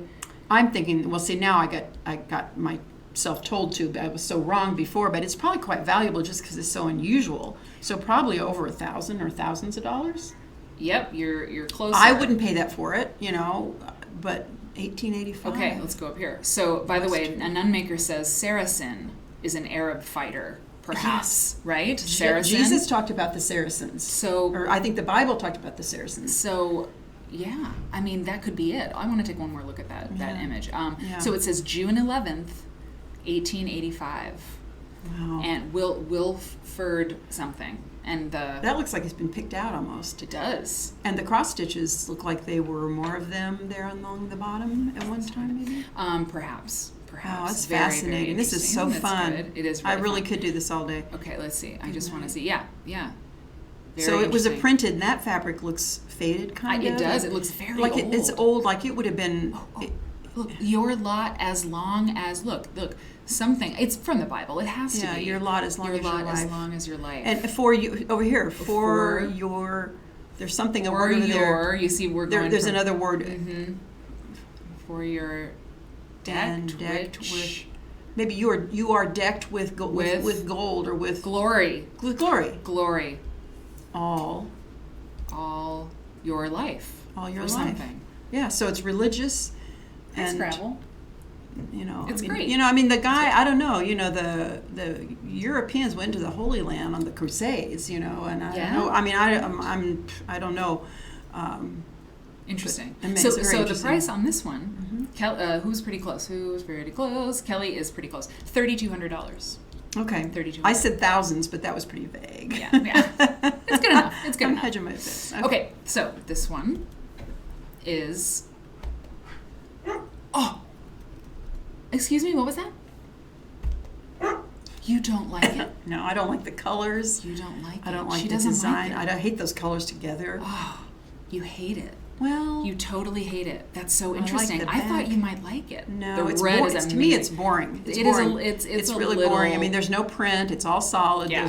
Those pieces, those Lincoln logs, are kind of looks like a Twix bar, kind of. You know. It does. It is a challenging color, and I mean, it's this sort of mauve burgundy, faded mauve burgundy. You know what I'm saying? But I don't know if it is faded. You know, it's hard to say what it was originally. Oh, but sorry. Okay, wait, I did the wrong thing there. Oh, stop. So yeah, it is. Oh, hard to it is a say. print, but It is a print. But I don't like it as a print. It's a dress print. I mean, sure, it was somebody's dress print because it's sort of embroidered on it. You know, it's challie. Yeah. It's twill. I mean, you can see the. But I just find it just completely boring. Yeah, Just completely it's boring. I don't know. It doesn't have the broad stroke of great design that is what inspires me. But the quilting is pretty cool. Yeah. I mean, that sort of It's that a cable. knot. It's a Yeah, cable. a cable. Exactly. Susan Michael caught it, and it is Amish. It's an early Amish wool quilt. And by the way, when I did this search, when I went to First Dibs to look at quilts to pull for this segment, I entered in 19th century quilts. So all of the quilts, well, that broderie purse one kind of dipped into the 18th century because they said like 1775 possibly was the range. But yeah. And the 19th previous century. one has that really old fabric in it, but then it's dated. Yeah. Of 19th century, kind of in the last quarter. Right. Well, yeah. Interesting. So, You know what? but this quilting's not unusual for this time. Yeah. I mean, this is, and it's not great quilting. It's very functional quilting. I mean, who are we to judge someone's quilting? Right. They're making a quilt to warm somebody, put it on a bed. Yeah. You know, Yeah. Exactly. So not for a contest. Yeah. Exactly. Yeah. Is she okay? Yeah. She Yeah. good. How does she do around other dogs? Actually, I don't really know. Is she okay? Is there going to be another dog here? Well, there are other dogs in the office. Well, Oh, Scrabble. she likes people more because she's been attacked a couple times. Oh, that's by dogs. right. Yeah, so, That's right. So she's kind of wary. Although I think it's because I'm wary of other dogs. Yeah. So. Um. So see, I don't know if it's really trivial, but see, I didn't have many clothes to bring. Yeah. And so this was actually like flipped up. Yeah. And so on the car, I kept holding it to try to like press it. Well, I have a piece of hair that's just falling down, and I actually used a paper clip to see if Yeah. it would work. Yeah. And Does it? It hurts like heck Yeah, when you take it out. It doesn't work. Just one thing is, Bonnie says, I don't like to trash any quilts, but she agrees with you. Padma says she would love to see a lecture from you on types of fabric. Oh, Interesting. we should lecture again together. I know. We should. Yeah. That would be fun. Okay, so that was a woof. Oh yeah, I went back. Sorry. Okay, here we go. Oh.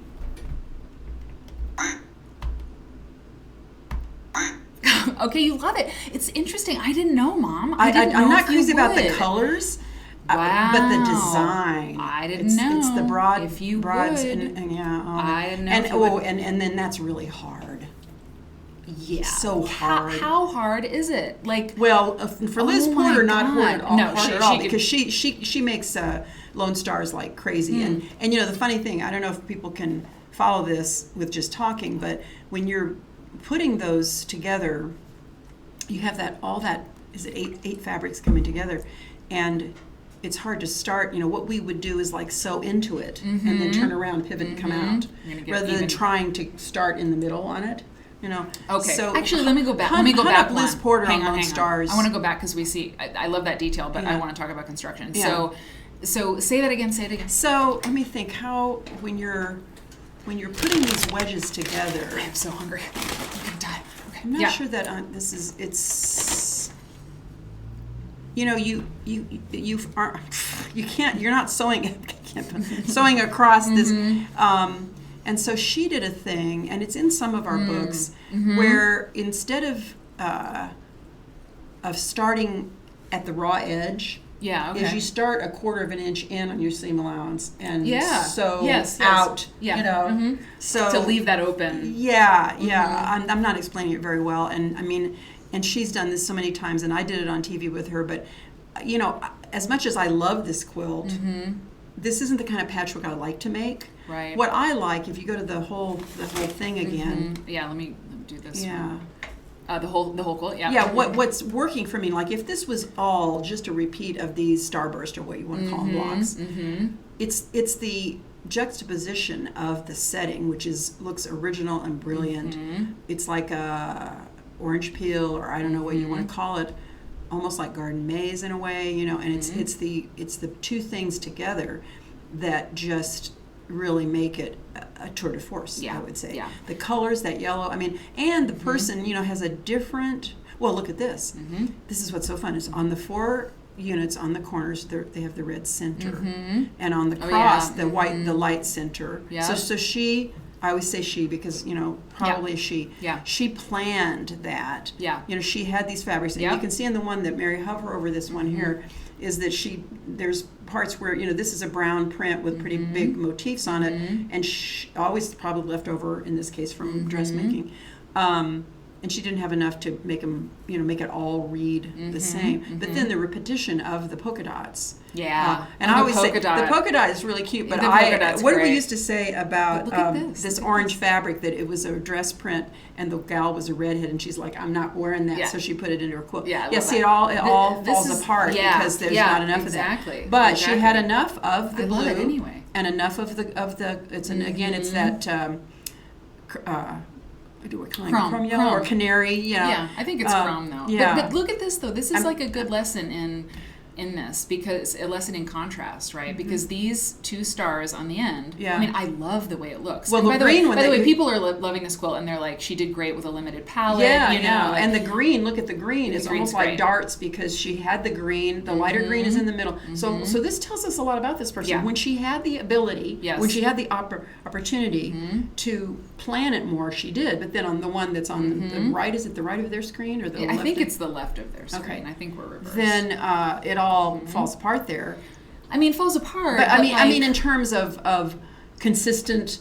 Well, the patchwork planning. The patchwork is compromised, right? The design of the patchwork is compromised because the contrast is all wonky. It can't read as diamonds. They can't read as diamonds. But it almost looks like a flower, you know. It's almost like petals of a flower. I still love it. Yeah, I still love it. I mean, it looks like a cosmos, you know. Yeah, it looks like kind of a space thing, like a nebula. A nebula. Mom, that was weird. We both said it at the same time.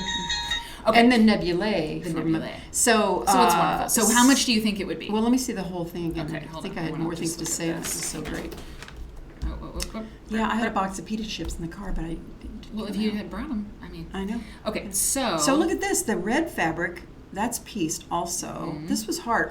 Everything about this was hard. It was all really And you know, you just wonder, how long did it take this person to make this quilt? Like, well, that's the thing we can't know at all. Okay, how much do you think? Oh, $10,000. Interesting. This quilt right now, the price is going for $5,900. So I'm going the wrong way. Eric. Hey, Eric's here. Did you bring a bobby pin by chance? Oh no, it's in my backpack. That's okay. Sorry. That's fine. Okay. Do you need an umbrella? Oh yeah. Just leave it there. I'll leave it for you. Scrabble's in the hall. Scrabble's in the hall. Okay. Wow. You gotta stay here. All right. Next quilt. Okay. You ready with the buttons? You ready with the buttons? Yes. Okay. Yes. She wants to go with Eric. Scrabble, come here. She'll come down. Okay. So this is the most crack-up show that's ever happened. Okay, instant reaction.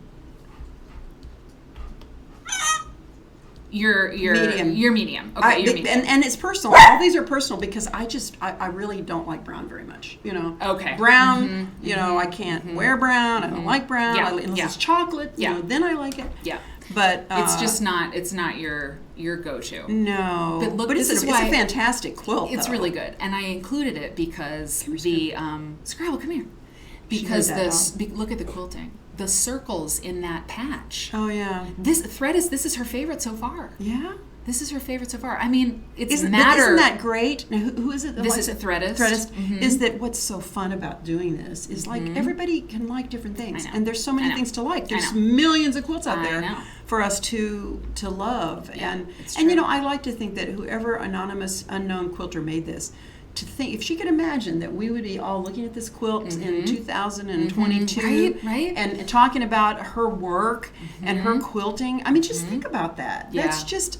Yeah. It's heartening, really. It and, is. and look at her binding. She had to piece the binding in. Love it. Or she chose to piece the binding, you know. Now this really dark brown, that, I mean, I think about madder dyes, like the MADDER, madder dyes, and that to me looks like madder brown. Like it's so. I think they like, all were. They all were. Okay. Because and madder root is still used. Well, right? and madder yeah. went from all the way from brown to red. I mean, depending on Indian batik how it was done. Yeah. No, sorry, I didn't mean to interrupt. But yeah. So I mean, this is old. This is 1850. I would say. Yeah, 1850. That is about right. And the cost of this quilt. Yes, and Marianne pointed out, and I was going to say to you too, that. Hang on, let me get this one. This one is. Hold on. Okay, it's called the Evening Star Crib Quilt. Oh, it's a crib quilt, so that makes it more valuable. Yep, and it's $1,285 is the asking price. So Marianne mentioned that I saw this exhibit when I was in Phoenix, and it was this amazing textile exhibit from indigenous people in the area. I'm pretty sure it was in Arizona, but people who were indigenous to Arizona.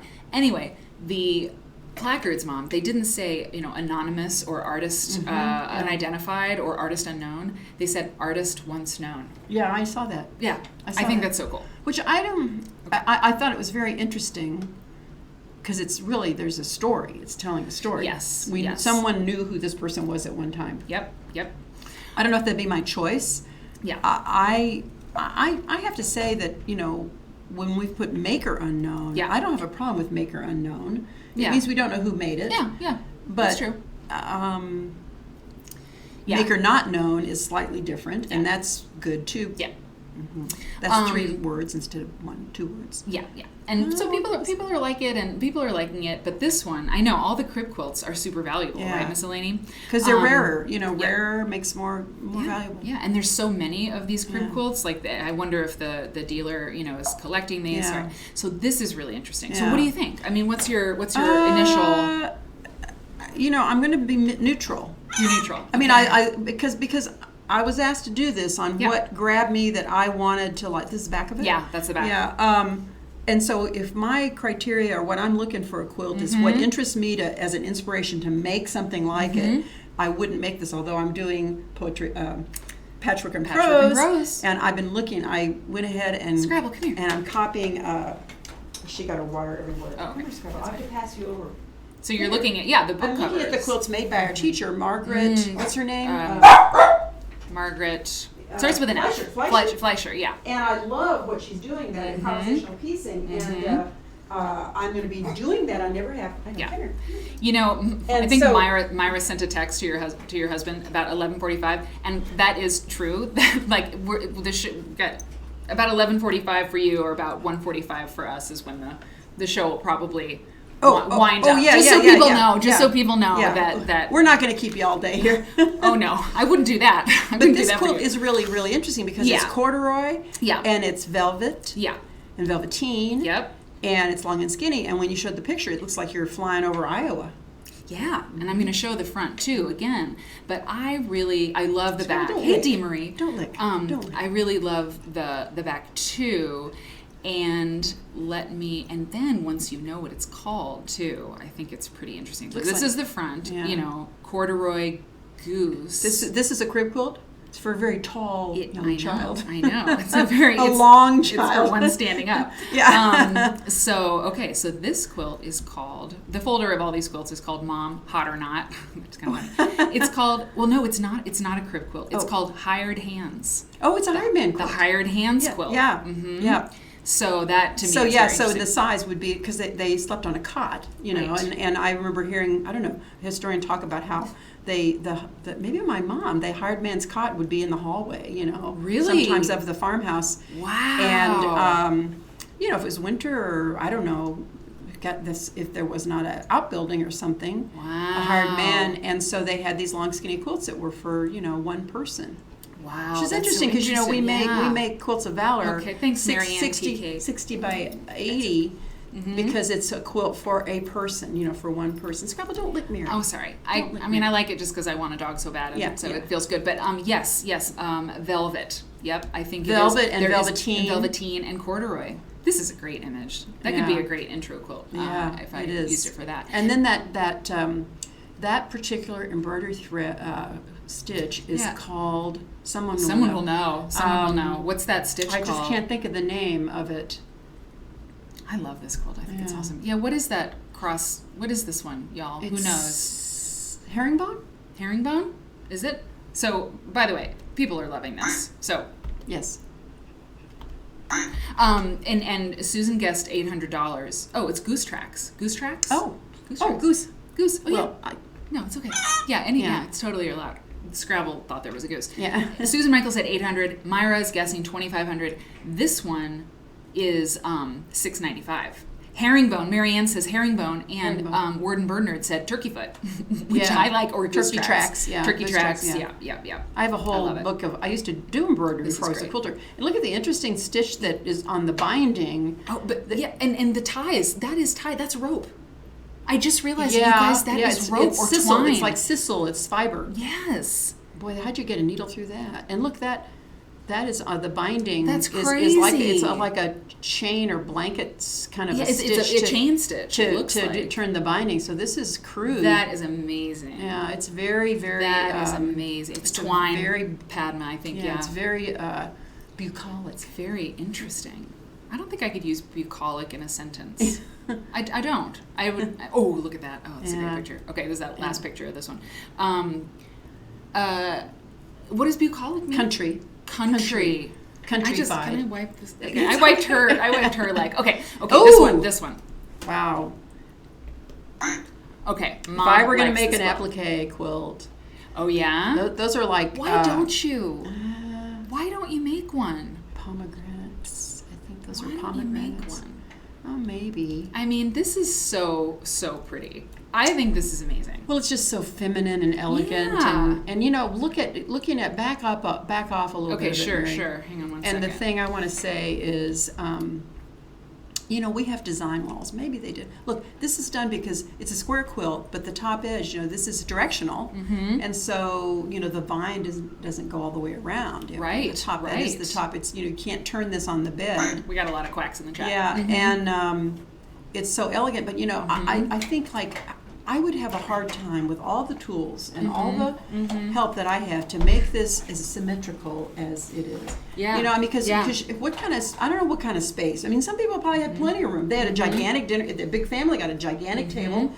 I don't really know how they designed these quilts. And I don't know. And look at the scallop on the top of the vase, how charming that is. Wait, the scallop on the top? The scallop. Oh, wow. The scallop vase. Oh, that's a very you motif. Yeah, I feel like that is a very Marianne gesture. And and the smart thing, she did a smart thing that I would do is rather than making those like the cleavages, the cleavage. The cleavage, instead of making it sharp, it goes in and out. So if you're needle turning, you just whip your needle around there and it doesn't fray the way a sharp heart, a sharp heart would. Yep. Interesting. So, Mom, the last time the word cleavage was used on this show, you used it. Hasn't been, well, no, we did. I think we did. One of you mentioned cleavage. But was it, it was in terms of a shape like that. Oh, yeah, totally. And just so Viv says, applique is my favorite type of sewing.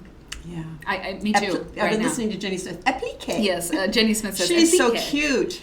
Beasley Richards says Tudoresque.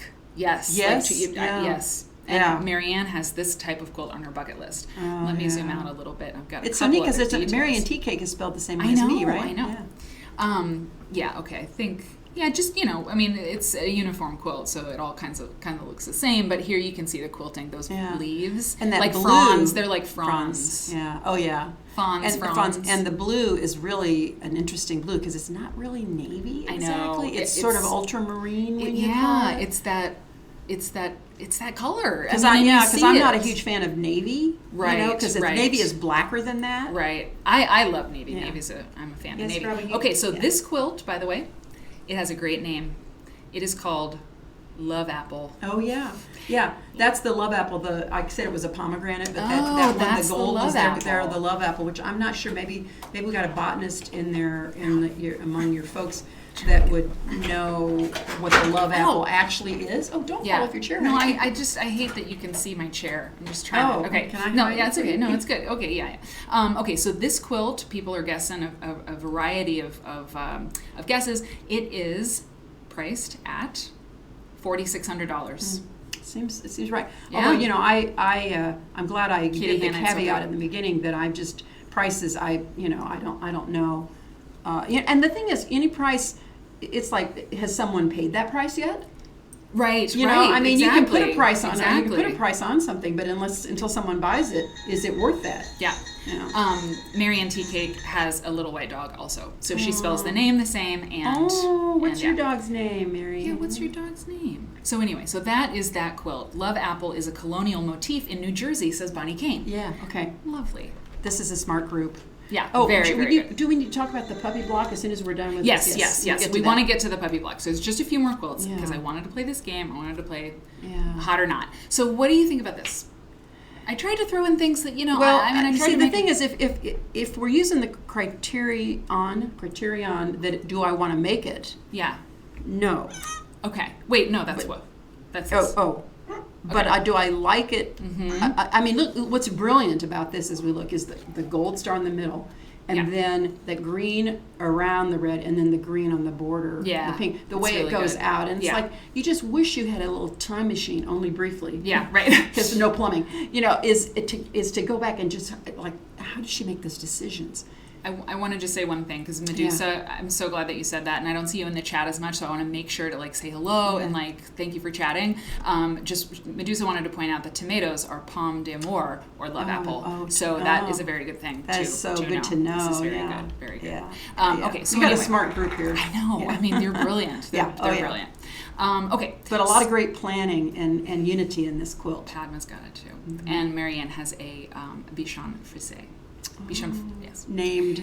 So yeah, I mean, for me, this quilt's it's fine. It's a sunburst. Those it's a shirtings. I mean, starburst. it's funny. Even ones that I like, woof or whatever. It's like I can find so many things I like about them. Yeah. I mean, the way she's used those shirtings and the double pinks and the red might be older. You know, there's the saying, not original with me, a quilt can only be as old as the newest fabric in it. Right. Because people kept their scraps for a long time, grandma's scraps and all. So. Good. Yep. Interesting. So this quilt is $2,800. It's higher than I thought it would be. But look at this. Isn't this that great, print. though? I think Jenny This is Beyer really reproduced. Somebody cool. reproduced that wonderful print, Cat. and I think Yeah. that print, the blueprint. I think it came about partly because the fabric got kind of mashed in the printing process, Oh, and really? they liked it. There's something. It's in Oh, Brackman. that's cool. Yeah. I love that. I love But that. it looks so futuristic. Yeah. Kelly. And I the mean, cat's everybody's so good. expression. And look, I love this fabric. Yeah, that's It's the one that amazing. got mashed. Oh, in that's the the print. one. That's the one. Yeah. Okay, I was It thinking got- about the color No, of the it cat got is pretty crimped. weird. No, it got crimped or something like that. I'm saying it wrong, I'm sure, but I love it. But That's awesome. just think of these printing plants. These know. people. They were doing engraving not copper engraving. Okay. Was it This one. steel plates? No, it's called mill engraving. I mean, it's mill engraving. and so there were guys, the men engravings. were involved, that would make these mill engravings. And that's how once in a while they come up with a wood screw, or a housefly, like boards. So I think I'm going to do a little paintbrush, Yep, exactly. So I've got this quilt, Mom, and then one last one, and then that's the show. Except you got to talk about the puppy pattern, Okay. the puppykins quilt. I don't like this. You don't like it? No, You don't like it's it. too jumbled for me. Copper etching is maybe Copper etching, yeah. That's Padma. Etching, yeah. It's too what? Jumbled. Jumbled. Yeah. It is a little bit It's jumbled. jumbled. It is a little bit jumbled. I will it jambalaya. grant that. Jambalaya. Jambalaya. That's a great name for a quilt. I love it. I think it's pretty cool. It's polyester, I mean, it's Rod got, Kirikoff, where are you? He needs to bid on this right now. I know. I mean, polyester. It's just got a lot going on. It's very. Wait, it can't be polyester. No, this is 19th century. Hang on, I'm gonna have to look it up. But this quilt, I don't know. There's something about it I like. I think it's so vibrant, and I'm into it. Well, the contrast of those large areas of solid, and then that really printy, scrappy, those it's a star, like Liz Porter's star. This is a scrap piece. It's the triangles are pieced, which is cool. Yep. And I mean, it's sewn really. I mean, look, the points are pretty amazing. And that's thicker fabric. It looks like wool. You know, wool is harder. So it's, you know, hats off to this person that made it. But but it's not for you. Not for me. So you got to do a woof. Yeah, I did, I think. You did. Okay. All right. So this one is $2,200 on First Dibs. Yeah. And it is a Mennonite Touching Stars quilt. Oh, and it was made in the Victorian era, so definitely not polyester. I was totally wrong, but it looks like it, right? Yeah, I mean, well, those broad swaths of that blue and red really do look like poly. I can see why you'd think that. It really does. Yeah, but these are suiting, and well, women wore wool dresses, you know, depending on where they lived. Wool challis and wool. So yeah, it's, I don't know, I kind of like it. I think it's, it can't be polyester exactly. Yeah. But it looks like it, and it's also just, the colors are just sort of 1970s somehow. Yeah. So anyway, one more? Interesting. We got one more, and then you're going to talk about the pattern. Do you have a picture of that block? I don't. Well, I didn't bring it. But we'll work it out. It's okay. Yeah. So this is one of my. Okay, no. What do you think?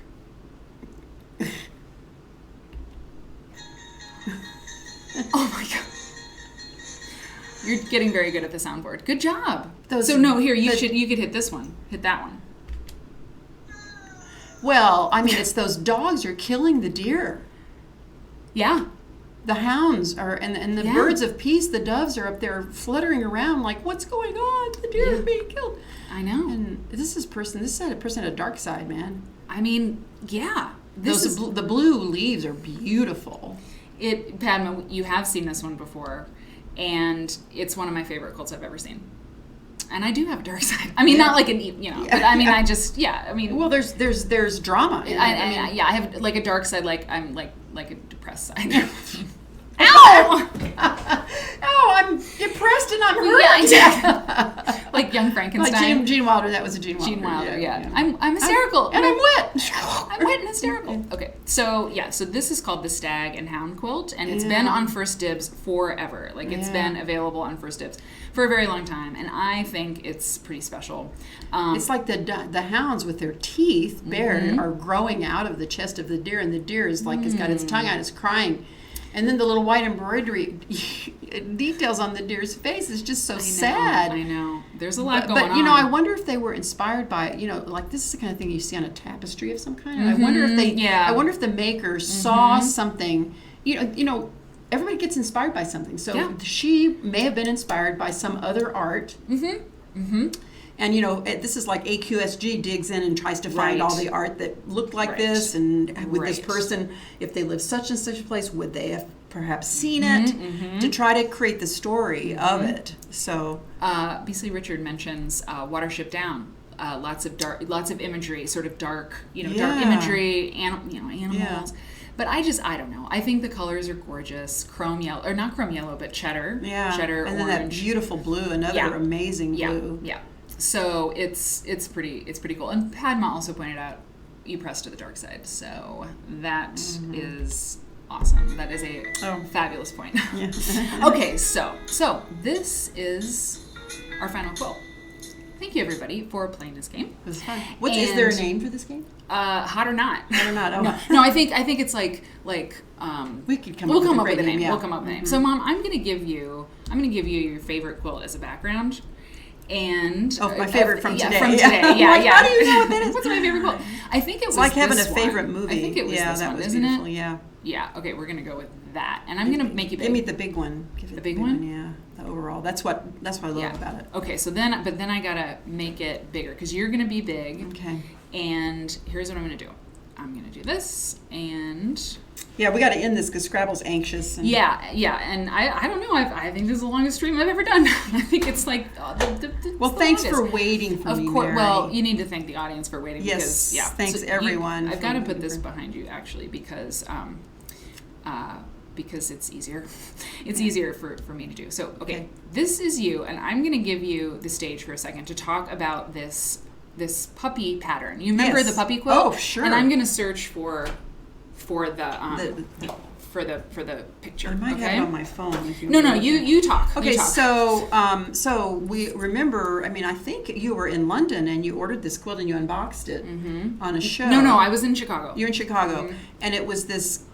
I have puppy it. Quilt. It's right here. Okay, go on. It's here in this room. It's right here on. I can Okay. show it on the screen.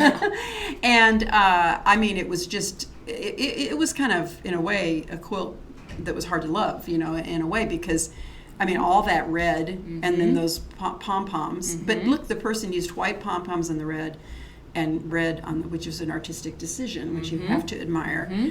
But yet those faces on those puppies, I mean, the pattern is not, it's unsophisticated. Yeah. It sounds judgy, but it's unsophisticated. It's true. It is, I mean, those ears are like diamonds.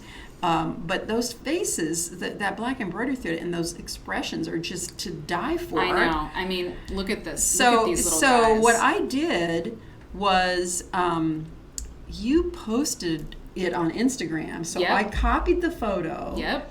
And emailed it to myself. Yep. And downloaded it. I can And get enlarged it. Mm-hmm. And just to surprise you, Yeah. I made a block.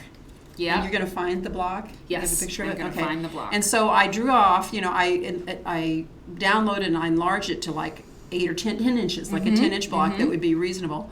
And then I went in my sewing room and made the parts of it. I was just kind of chuckling the whole time because I was like, Mary is going to just die when she sees this. So good. And then did I just take a picture of the block and show you? Or we weren't together, I don't think. I think you emailed it to me, so that's Yeah. what I'm looking for right now. Okay. And so, anyway, we got to talking when I was on the show, I think, with you or something. I mean, when you came to Winterset before QuiltCon, I had the block and I showed it to you. Correct. The actual real block. Correct. And so we talked about doing something, and then I didn't exactly get marching orders, so unless I get marching orders from you, like I was like, oh, okay, I don't have to do that right now. Right. But It's now, true. now that's come up, it's like, Yeah. I was like, well, Mary, what's the plan? And we can form a plan. But what we talked about, it would be great to make blocks that animal shelters could put in quilts or, but that'd be up to you guys. But what I will do is I will, when I'm home next week sometime, I will draw off the pattern and Mary and I will work together to provide it to you electronically because I'm not mailing patterns in envelopes. Yes, That's right. too over. That's crazy. Send a stamped envelope. Yeah. Please don't do it online. No, please. Okay. I'd have to get Mark to do that. Yes. We used to hire, kids to fold Oh, paper yeah, and stuff. I remember that. You made money that way. So, and I think I made the body is one piece, the tail's one piece, Okay. but then I think I decided that maybe the head. But I think I forget what my blog. I use darling fabric. The background is like grass, it's really like cute. little grass, like little flowers, and then I use different fabric. Yeah. Well, look his mouth. Look, his mouth is like. Look at that back up. Oh, I didn't do that. With the mouth, The like muzzle. the little muzzle. Yeah. We can do it. It's I mean, like a we can monkey change it. face, like a sock monkey face, kind of. And, Kelly Narha they says, all like what that? happened to the Blazing Star templates? We talked about it on a show a while back. We were going to try that one. I put you sent me the Blazing Star, image. We talked about a Blazing Star. No, I it think that wasn't was Blazing Star. It was. but you gave me the image, and I put him in the disco. But I think you didn't give me the pattern because copyright. Fons and Porter, yeah. Right. Yeah. And so it was like we couldn't do the whole pattern. But it's Fons and Porter. So if you go back and search. I can tell you what issue. Okay, I found the issue. great. And so remind me, Okay. and I'll do that. Okay. Yeah, that'd be great. Yeah, because I have to be very careful because I owned a publishing company and I'm very sensitive to copyright infringement, and I don't want to commit copyright infringement. Right. Plus, I could get in big trouble for it. They all have the little muzzle that's and they're all contrasting. different. And Pamela pointed out, the ears are all just they vary, Yeah. So they're I wish wonderful. you had the picture of my. I know. I just looked for it, but I'm running out of gas. Yeah, running out of gas. Me too. Honest. And so we'll find it and we'll put it on here, and I'll provide the pattern to Mary. We'll figure out some way that you can make it. And then maybe you guys can decide what you want to do with it. If you want to make quilts or donate it to charity or something like that. Yeah, and I'll definitely ask one of y'all to project manage it. Yeah. because I just can't. And I really want to do things like that. But we can crowd search crowd. They'll do the greatest. They'll do something great with it. Yeah. And the thing is, Mary said, "What do we call the blog?" And of course, I love naming things, but my nickname for Scrabble is Puppykins. When she was a puppy, we called her Puppykins, which is like Lammykins. It's in German. Yeah. And so I thought, well, Puppykins is the perfect name for this blog. So we'll really follow through. I promise I will do it. Yes, indeed. Everybody, thank you so much. 3-hour show, a little bit over. If you were here for the whole thing, thank you so much. And I love having Mom on the show, and I know you do too. And maybe we can do it again soon when you're not on a travel day. But that's okay, right? It's okay. And maybe we should, can I tell a quick story? It's like, when Mary joined me on TV, it was such a long story. We should talk about that. Yeah, totally. And we kept getting emails, as enthusiasm built up for it, is like, do you guys lecture together? And we're like, no. Do you lecture? No. And we're like, well, maybe we should. And so we did write a couple of really neat lectures, and we went out on the road and lectured, and we would do this whole long day. And, I don't necessarily want to go out there and do that, but writing them with you is so fun. It's really fun. And maybe we do it, and maybe we just charge a whole lot, so not very many people hire us. That's one way. That's great. Great. So it was like they had to be big audiences. It had to be a large area so that they could afford it and everything. Right, so I'm not trying to hurt anybody. It's just that I don't want to.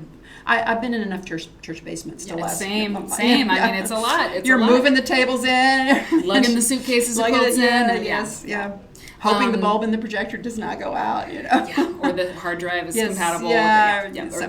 But we might do that. It would be fun to do a thing kind of like what you did here and take it on the road. Yeah, I just want to do this with you. I want you to be on the show all the time. So anyway, we'll figure it out. Yeah. We'll figure it out. There's a lot of live streaming in our future and in your future too. Oh, there's the cue. Okay, you guys. Love you, and we'll see you really soon. And thank you for being here. And thanks for being here, Mom. Thanks for waiting for me and everything. And thanks, Scrabble. Okay, bye. See you later. Bye.